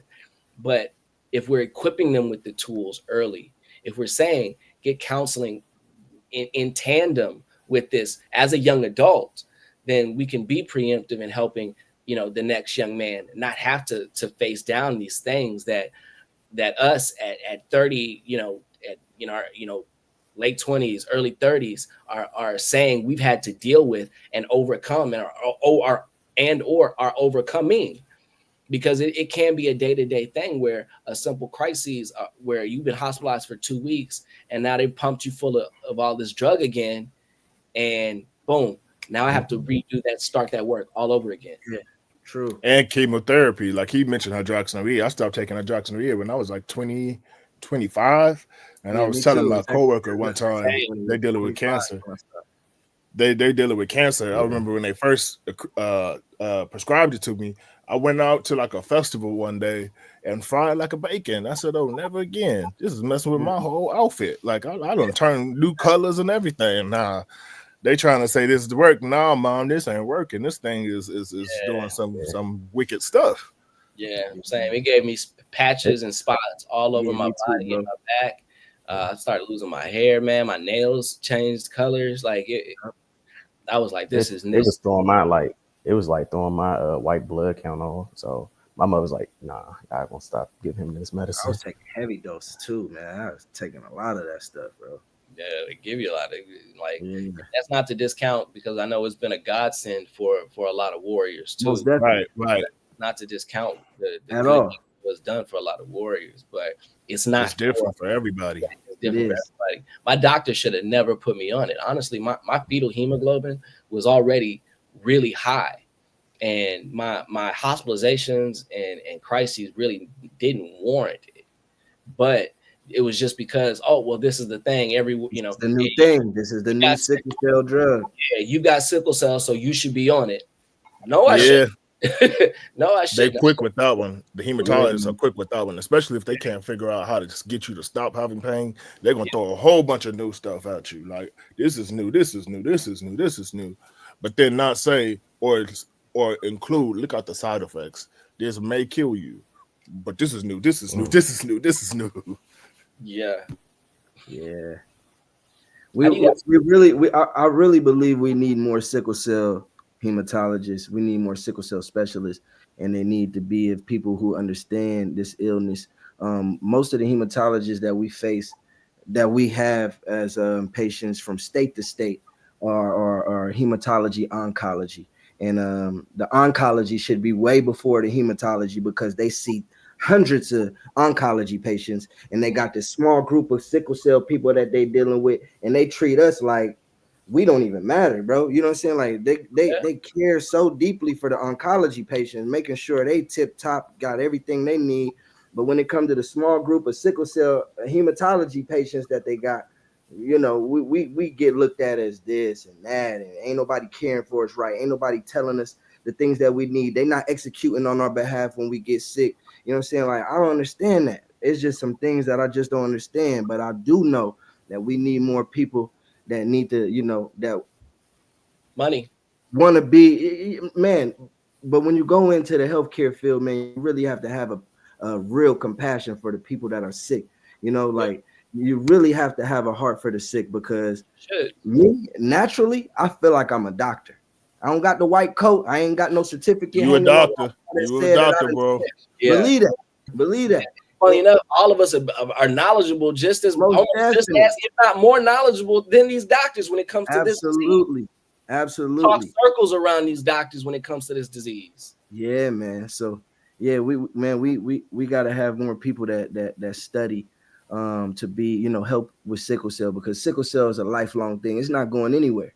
You know, as you can see, we've given medicines that's getting pulled off, that's not Yeah. being effective, that's actually doing more harm than good. So it's like we got to have people that studying this, because we still have babies being born in this world in 2024 with sickle cell. When we got newborn screening, testing, electrophoresis tests, all of these things that can determine if you can have if you're going to produce a child with sickle cell. But still, we have kids, babies being born 2024 coming into the world with sickle cell. We got to do more education. We got to do better, and we got to have people that's on the front line, like really helping for sickle cell in that professional space. You know, this is great. We're doing great, but we need doctors that's saying I'm for sickle cell. I got patients that. It's one thing for us to be having this conversation as warriors. Yeah. We all know what's up, but it's a whole nother thing to introduce this conversation to the larger population. Right. So they understand the dynamics, because that's how we're going to change that stuff. The, Fact. the new babies being born, like we if we can't control the education within the community that is largely producing the new children, like new babies with sickle cell, Right. we're going to just continue to see it. It's gonna continue to stay 1 in 12 African Americans carrying the trait. It's going to continue to stay that number, just like it has since the 60s, uh, because we're not having the conversation in the community being impacted by it. So I mean, you are 100% right, Demetrius, in that we need more people on the ground having that conversation in not just the sickle cell spaces, because Right. we talk about it at every summit, we talk about it at every conference, every get together, but we're having that conversation with each other, Right. and that conversation's got to start taking place in our communities. It's got to start taking place in our households, it's up to us, I think, especially as men, to be kind of like the leaders within our homes, within our dynamics, to Absolutely. say to those next warriors coming up, hey, this is what needs to happen. Like, this is what we got to start doing as men, and it starts with conversations in these spaces with us. I know we're probably going to be having to wrap up in about 15 minutes, but earlier we touched on family therapy, and I just want to take it back there real quickly, because I think you touched on a really important aspect, Demetrius, and having and how this dynamic impacts the entire family. It's not just that person with sickle cell. It's not just the parents who have to care for them. It's the siblings as well who have to watch, who have to see it, who have to see this brother or this sister get more attention or whatever, and all of the different varying dynamics that it's going to take. Um, and it, like you said, it takes a village. It's going to take a village to make the best human being possible. And I think from my own experience with family therapy, it took me a long while to get my family to a point where I could all sit them down with a therapist. And when we finally did, man, when the floodgates opened, Oh, woo, oh yeah. woo, man, But boy, it's necessary. It was yeah, necessary. it was very necessary for healing to take place Yes, sir. with me, issues I had, issues I didn't know my sisters had, and how they viewed. And it was their own lack of understanding, because at the same time my parents are dealing with me, they're not also helping them understand Right. the Mm, dynamic as well. They're not bringing them, they didn't bring them into what was happening. They kind of Right. stayed on the outside, like, look, man, okay, well, it's happening to my brother, but they never really brought them in to what was happening with a level of understanding. And that dichotomy just created a divide in that understanding of what my sisters thought I was dealing with, or knew to be that I was dealing with. How do you guys think, or what are some ways that you feel warriors can start that conversation with their families? And I know you said be blunt, just be real about you know dragging them there almost. Is that what you guys think needs to happen? I want to interject. I want to say, um, I want to speak to like the black parents and the black and brown parents in particular. Don't be afraid of your child's emotions and of your child's story and journey. I feel like so many times, especially if you grew up in a traditional black household, you've been taught to be seen and not heard. You've been taught to suppress your voice, to not speak. And so there's a way, and a respectful way, to embrace and to open up that space that is trustworthy and that folks could share and also get that point across. So yeah, I think that's a big thing too, for your parents to embrace your child, not just when they have sickle cell, but when they're feeling well, and be open to what they're going through. Yeah, yeah, absolutely. Devon, about yourself, brother? Uh, I mean, for me, I guess it was a little different because, like I said, my mother was the only person like in my family like that, took care of me when I was having crisis or whatever. So I think, like I said, if you have like a close knit family member, whether they're blood or not, that you feel comfortable like talking to, then talk to them. Because, like I said, some people might not have a large family that you can, take therapy, they might just have one or two people, you know. Yeah. I wouldn't say just drag them there though. I say you literally gotta prepare yourself for a therapeutic session like that. You know what I'm saying? Like you just say we're throwing a surprise party, pull up at this location, and then everybody come in and we all sitting down and we it's like hold up. But just let them know, man. But tell them, allow them to say that, feel and understand that look, this will be very beneficial for all of us. If you guys could, come with me to do this therapy, I think it'll be beneficial for all of us. And if man, it should work. It will work. It will work. Trust me. You just gotta do it, man. Just We can hope. We can pray hope. before you go to your peoples with all of this. You I know what tried I'm 3 saying? times before it did finally work, and it honestly took. It was during COVID. Actually, it took Yeah. us literally being trapped inside with Word. to Hey, finally like strange times bring you together, man. right when we literally about to go at each other's throats. It's like, all right, look, some got to give, y'all. Like, Yeah. all right, we need to do something because Word. we it's too crazy. But Man. you can hope that by gently saying, because I remember there were times where I felt like I was screaming for therapy, where I was saying like begging, like I need a therapist, like I need to talk to somebody, and being sent to church. Like Right. I remember Right. many a times where that was the case, where I'm like begging for it, and it's Yeah. like, oh, go talk to the youth pastor, go talk to Pastor such and such, go to the altar, take it to the altar. It's like that's not what I need. Like Right. so I'm glad you talked about like listening to your child, like being open to hearing them when they're not just when they're in a crisis, but in those moments when they're saying I need this or I need that or this is what I'm asking for from my family. Like be open to listening to your child, because I mean it will help them in their development in ways like you cannot even imagine. uh yeah, save them and yourselves a lot of future heartache, because that empathy, that understanding is now being woven into the relationship from the beginning. uh but man, I want there's one more thing I want to touch on, but if there's any other thoughts that you guys have on the therapy topic, I do want to give you guys the opportunity to just touch on that real quick, because there's one more topic I feel like is man we just got to navigate before before we shut it down.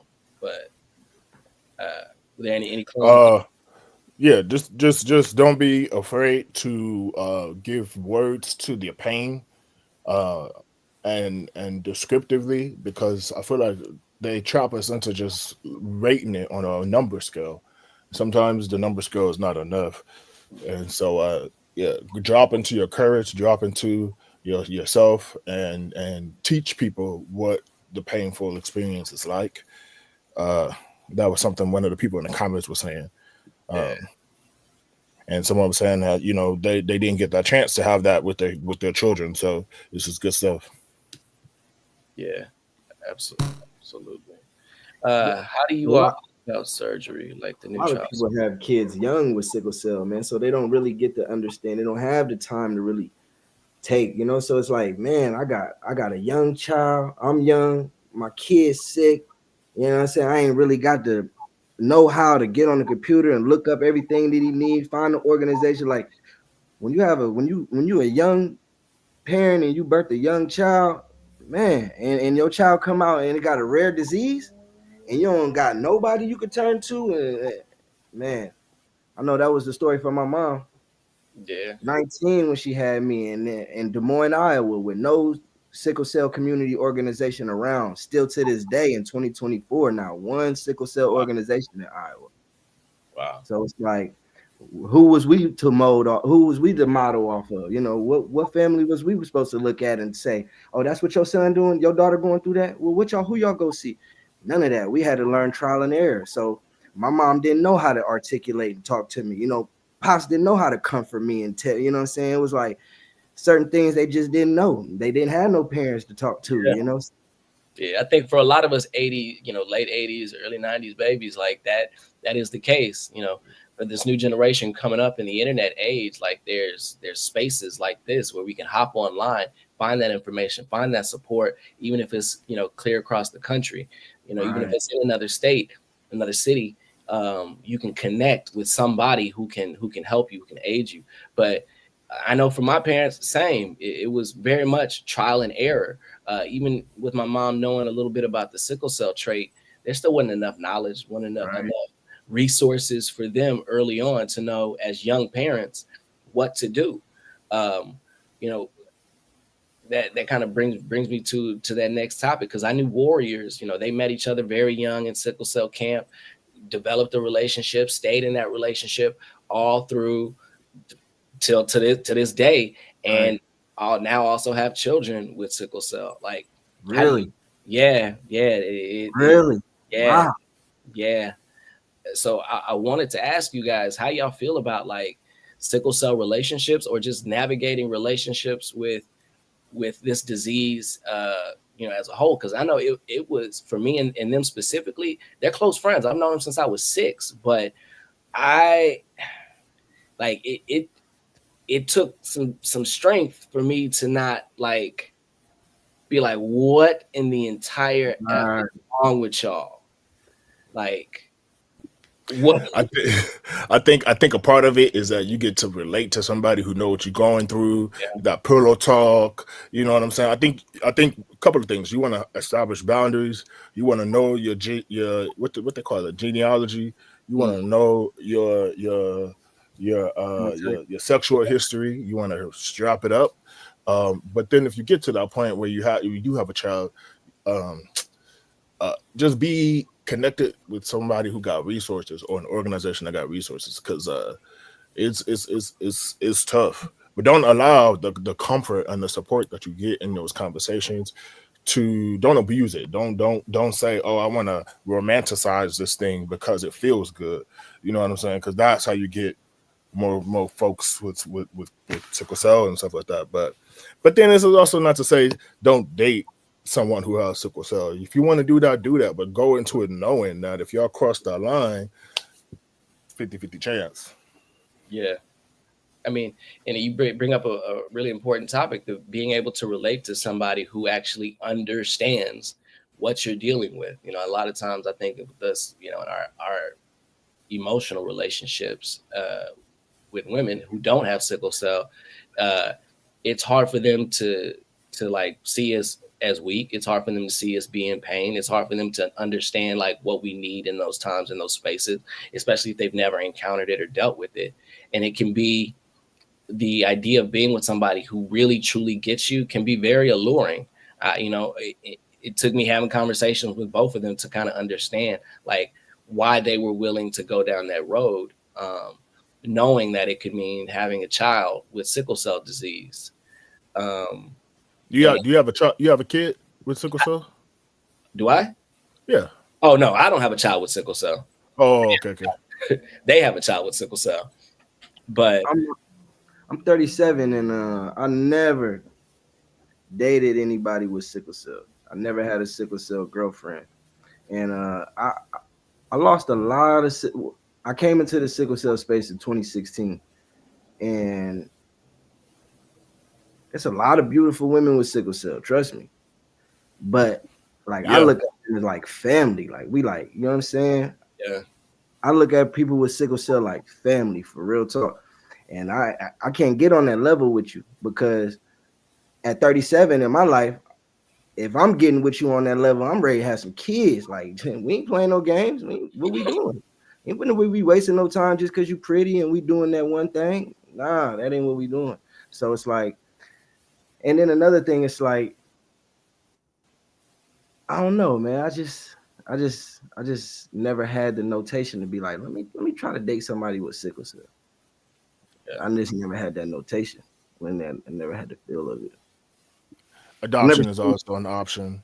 You know, we just giving our thoughts about it. yeah, most there's Yeah. nothing wrong with it. Nothing wrong with it at all. Nothing wrong with it at all. And shoot, if a hey man, let me stop.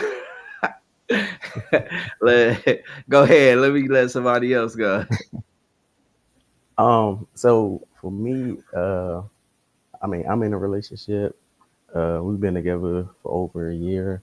Um, she, took like the sickle cell trait test. She don't have it, but that don't mean like, oh yeah, I'm about to have kids. Like, nah. Um, like I ain't gonna lie, I think I'm. It's a part of me like I don't even know if I want children because it is like a chance of me having, passing that on to them, and I don't want them going through what I had to go through, and so I don't know. I don't really know. Can you imagine being a person with sickle cell and you're just so in love with another person with sickle cell that y'all have a kid and your child has sickle cell SS, and now you got to repeat everything that what you done went through, as now you have sickle cell still yourself. Mhm. And now your child got sickle cell, your partner got sickle cell, and we all got sickle cell. We all in here sick. And you know what I'm saying? Like, bro, that's tough, bro. That's tough. Yeah, The, yeah. the, yeah, yeah, man. It's I, tough. I think the only way I can see ever really justifying it is if you both, maybe y'all both had kids out, in previous relationships, and now y'all ain't no plans or intention to have any more kids. Maybe some tubes are tied, some things have been snipped and Big maybes, man. Them some big maybes, man. right. You're right. Maybe you got a vasectomy because I know warriors who think like this. I do. I've Word, had conversations, and if it wasn't a very real thing that I know warriors are out here doing, man, we wouldn't even be touching on this conversation. word. But I do. I know it's real. I know a brother who's like, yeah, like I actively pursue sickle cell relationships now, but only with women who have kids and who don't have any intention of having any more kids. And it's because I've had such a failure in my other relationships, and I find more success and understanding in relationships with other warriors. But there's no intention to have kids. But that's a twofold thing because accidents can happen if the due diligence hasn't been taken. But just taking it away from the warriors, that dynamic, just navigating relationships, period. How do you gentlemen find it's easier or harder for you to have conversations about sickle cell with your significant others, or is it something that you just allow to happen, I guess, naturally, and you don't force the conversation? I think you naturally have it because I mean you can't escape it. Um, Mm. especially if you're in a situation where you hospitalize a lot or you're going into spaces where Well, you that's have why I to go say to the naturally hospital. You know what I happening, mean? Yeah. where So you spring it on them with a hospitalization kind of thing. yeah, you naturally got to let folks know about your health. I mean, you should communicate about your sexual health and about your health in general, but um, yeah, it's just the reality of the situation. Yeah. I'm up front with it in my Yeah, relationship. It's like I'm so much of sickle cell that it's like you cannot not know I don't have sickle cell. You know what Mhm. I'm saying? It's a part of me and I wear it. It's like, and I don't wear it in a sense that I'm struggling and I'm suffering with sickle cell. I wear it as like I'm living well with sickle cell and it's my superpower. So Yeah. you feel me? And yeah, I mean, we all struggle with relationships with sickle cell. Just the fact of being men and being sick in the hospital, being down for so many days, and just the pick back up and all of that. But look, hey man, when you love yourself, you got self love. You don't really get too tied into Yeah. how your relationship dynamics have turned out and played a part of, and all of that. So, hey man, that's Good my debate. yeah. I mean, like I said, when me and my girl we started dating, I was honest and straight up with her since day one.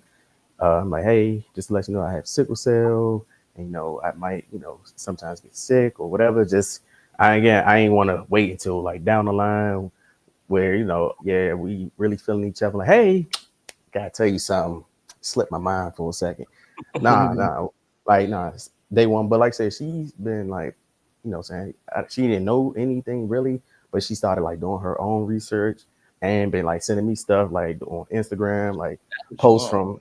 from my man Sure. Demetrius or Dr. Maya. So she be like, oh, did you see this? Did you know about this? I said, oh, she more Right. on it than me. Let's So yeah. go. That's what you need right there. 100%. Uh, did it take you getting to a place where you guys could be like that? Because I think as advocates, obviously, we're very open and honest about, us having sickle cell. It's right out there. If I give you my IG, it's right there front and center. I'm a sickle cell advocate. Did it take time for you guys to get there, or was this something that you've always been out the gate with? Because I know for me, and especially high school, college, I hit it. I did. I can't even lie. Like, and it was because maybe I thought I was well enough that I didn't need to address it until I needed to address it. Maybe I won't even need to address it. It was like I really had that mentality, like, I'm only sick, maybe once a year. I can hide a hospitalization for 3-4 days, whatever. So she's not looking at me like I'm weak. But it took me really, stepping into the advocacy space, being more honest with myself, self-love, to be like, nah, like, let me address this up front so that I can have honest, open conversations with the women that I'm getting involved with. So it's not such a headache later. So I'm not battling with them in the hospital, trying to get them to understand what I'm dealing with. So, I mean, was it something you had to navigate, or just something y'all came out the gate with, like, boom, nah, this is what it is? I always came out the gate with it. I had to, I think for me, I had to learn how.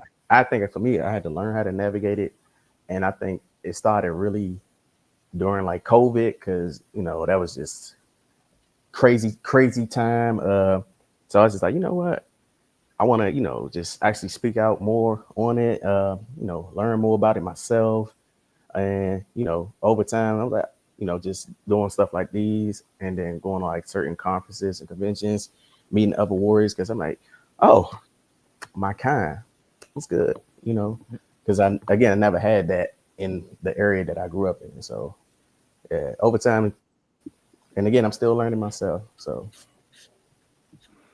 I was forced to. I had to because, like I said, I went to military school. The bulk of my educational experience, and I've had countless appointments throughout the week. My mom always had to take me out of school, or, for example, I didn't get to finish boot camp because I had sickle cell. So I had to be aware that folks didn't know about it and share that information. Man, I can only imagine boot camp with sickle cell, man. That must have been whew, I can only imagine. I mean, I was in marching band, and I just think about like band camps every summer and band practice, and then multiplying that times every single day, 24 hours a day in military school like that, man. I applaud you, brother. But Thank you. Brother. I know we had one question. I think you had asked it, Noah, about the surgeries, how we felt about surgeries, and if is that the stem cells one that you're talking about, the CRISPR, with the new cure? Yeah, really good question, because I was actually just on a panel for that at the last summit, specifically they had somebody who was forward, somebody who had already undergone it, and somebody who was against it, and somebody who was ambivalent. And I was the against it, not against it like against it wholeheartedly for everybody, but for me, at this stage of where it's at, I can't. I don't see it as a viable resource, honestly, for many sickle cell warriors either. It's just because it's got a $2.5 million price tag on it, and that's insurances aren't covering it yet. There's just so many checks and balances that still need to happen with that process. That for me, and just where it's at, it just doesn't seem like a really viable thing where I'd be willing to risk my ability to have children, where I could put myself in a position where I still got sickle cell, I can't have children, and now I got this other slew of issues because my body rejected the stem cells. I just don't think the process is at a place where I'm comfortable with it, but that's just me. I agree. I second that. Yeah, I'm good. And that's not to discourage anybody, who it could be a viable option. You have to weigh that, I think, for yourself, with your doctors, and your family, especially, and whether, it's something that you're willing to subject yourself to. And that's if you can either get it covered by insurance and get into a trial, or you just happen to be one of these people that got $2 million laying around, and can swing it. But I think until they've done more, one, and the chemo part really bothers me too. Honestly, that's one of my biggest drawbacks to what they're doing. But I know they've got stuff in the works, where they're looking at trying to do it without the chemotherapy, without having to suppress the immune system and the bone marrow and all that other stuff. But People ask me all the time about curative therapies, and for me, it's a no, because I'm not at a point in my life to where I'm suffering with sickle cell. So I would say no for myself, but for the youth and the future of sickle cell, I believe it could be very effective when people are educated on what they got going on. Yeah. I just was at a conference last week, here in Orlando, and it was 4 bone marrow transplant recipients. That everybody's doing well, good. Everybody had different genotypes, but everybody's doing well and good. But when they got their bone marrow transplant, they was younger, like 18, 19, 17, maybe 20, and people keep asking me, so hey D, why don't you get your bone marrow transplant? I had already tried that long time ago, years ago, but it's so many different type of stipulations. When I went to go get my bone marrow transplant, there was no Be the Match Foundation. You know what I'm saying? Like, that didn't exist back then. So with my family, there was no sibling that came from same mom, same dad. So I'm ruled out. It's avenues that you get ruled out on. So when I start understanding my body with sickle cell, I realized that, okay, I ain't gonna put myself through this trying to cure myself, and something go left, and now I'm stuck with even more problems. So what I've always learned and what I always try to advocate for when it comes to my family with sickle cell is that take care of yourself with this sickle cell, learn yourself, study yourself, and live well with it. But if you feel like it's just got a hold on you so much to where you have to have a curative therapy, and you want to have a normalcy of life, and that's where your heart is, I got nothing but the most respect for you. Do that. This is your life with sickle cell. But in the most effective way, I would tell you, change your lifestyle. Whatever you're doing that got sickle cell attacking you so much, try to switch that up for a whole year and see how, because you know how fast a year go. If you could switch up some things in a year and you could stay out of that hospital for 1 year, if you could keep yourself out of the hospital for a full year and have no crisis, you on to something. You got to keep that going. You know what I'm saying? So it always ain't necessarily Western medicine that we need. And I wish that we would all get to a place that we understand that there's so many tools that we have at our dispense to live well with any type of illness, any type of rare disease. We just got to do the research. There's so many natural herbs and things that really help and cure. And there's so many things that help with pain.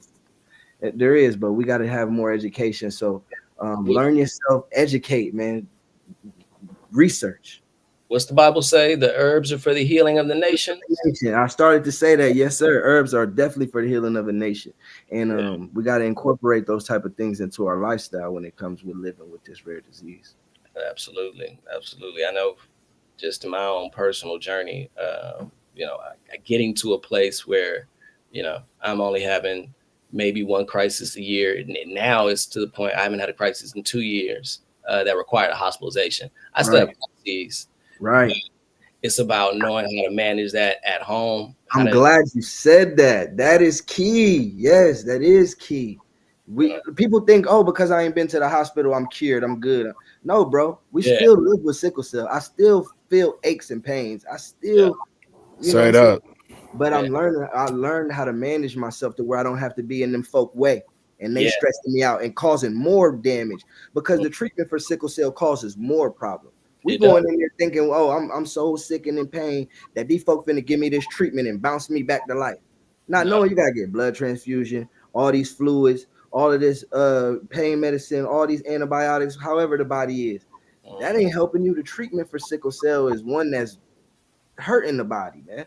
So that's why I say, They're not they're not treating the disease, they're treating the effects of the disease. absolutely. So Treating that's the why, pain, like, the necrosis, everything else that comes with the disease, but they are not treating the disease itself. right, You know, even with the new drugs and therapies that came out, they're largely treating. I mean, one of them was meant to target the cells as they're being produced by the marrow, but again, just treating the effect of what having a sickled cell does.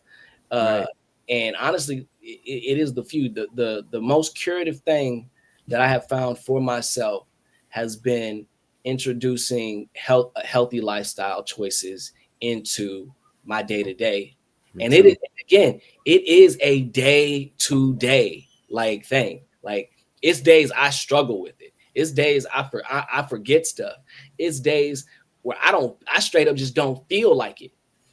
And knowing how to will myself through that, push through that, like I always have my dad in my head, because even as a kid, like he would always ask me, like, if I was saying I can't do something, he'd be like, you know, again, never discounting my pain, but like, but can you push through? But can you? Like, Right. and just like it made me stop and take a beat, like, like, can I? Is it that bad? You feel me? Like, Like, yeah, like, yeah, can I? Is there something I can do to address this and get me back yeah. to going, so that I don't put myself down? Because once I do get like we all know, being in the hospital is what keeps you in the hospital. Like, Facts. That's a fact. if we can break that crisis in the ER, man, boom, it's like, all right, it was just a 5-6 hour stint. I broke the crises, I can go home. But once you're admitted, man, it more times than not, it is just a steady downhill thing. Most of the time, they can't break the crisis in the ER because they're not giving you the proper things that you need right there in Yeah, the ER setting. exactly. You're not getting the right hydration fluids. You're not getting the right type of pain medicine regimen within these few windows. Because if you was within 2-3 hours, you should be good. Yep. If they were doing protocol and handling everything right, you should be walking out of there. You shouldn't be getting admitted. Yeah. But yeah, I'm glad you said that, man. Learning how to take care of yourself at home before you get to the hospital setting is essential. It's key. And shout out to your dad, man, for that golden nugget that he placed in you, man, because that's diamond. Yeah. Absolutely. Now, it's one thing that I really appreciated. It gave me a level of resilience that I didn't know I had it until I started stopping and thinking, like, no, Right. I can do this. Like, Yeah, I search yourself. yeah, like, Yeah. I can do these things. Like, I'm not limited by this disease. Like, it taught me, like, it started teaching me, or I should say teaching me very early, like, this doesn't have to be a crutch. This doesn't have to be an excuse. Like, I can achieve in spite of, just in spite of, I can thrive beyond this. Yeah. So yeah, no, for real. And I think my pops in the comment, like, Hey, man, shout out to you, Pops. yeah, no, I appreciate that nugget for sure, Padre. Thank you. But yeah, speaking of nuggets, are there any nuggets that you gentlemen would like to drop and leave with our audience? Any golden nuggets, tidbits that you just know for your life has been just one of those things that allowed you to start thriving? You're worth it. I would say for me, yeah, I would say for me, every day is a battle. So you just gotta keep going, keep fighting. You might fall down, but just keep getting up. Yeah, buddy. And love yourself. love yourself, even when you don't feel good, when you don't like it, when it's not feeling right. Love yourself. Yeah, you're worthy. And I think you summed that up very, very well. Like, you're worthy. Like, we are worthy. We're worthy of support. We're worthy of love. We're worthy of all this thing, of all the things that this world has to offer us. Like, you're worthy of it. And I think as long as you know you're worthy of it, you are not beholden to this disease. You know, I have a saying, like, every breakdown is just an opportunity for a breakthrough. You know, you can utilize that as a crutch, as an excuse, or you can use it as something that grows you, propels you forward. And that's how I try to utilize my sickle cell. Use it as something that can propel me, not that something that's breaking me down. I can't view it through that lens, because if I do, it relegates me and puts me into a space that I know I don't want to be in. But having that, being able to see it as the thing, like I said earlier, that's tempering me, like steel being beat on, pounded on in a furnace, you know, it's purifying me. It's making me stronger. You know, just like a sword got to be folded 1,000 times and beat, pounded on, all of that stuff. It's just sharpening my edge. That's how I view this thing, and it's given me a lot of strength in that I sometimes didn't know I had, to overcome things that I don't know how I overcame it. I came through the other side of it like, Lord, how did I do that? Like, I don't know how I did it, but I did it.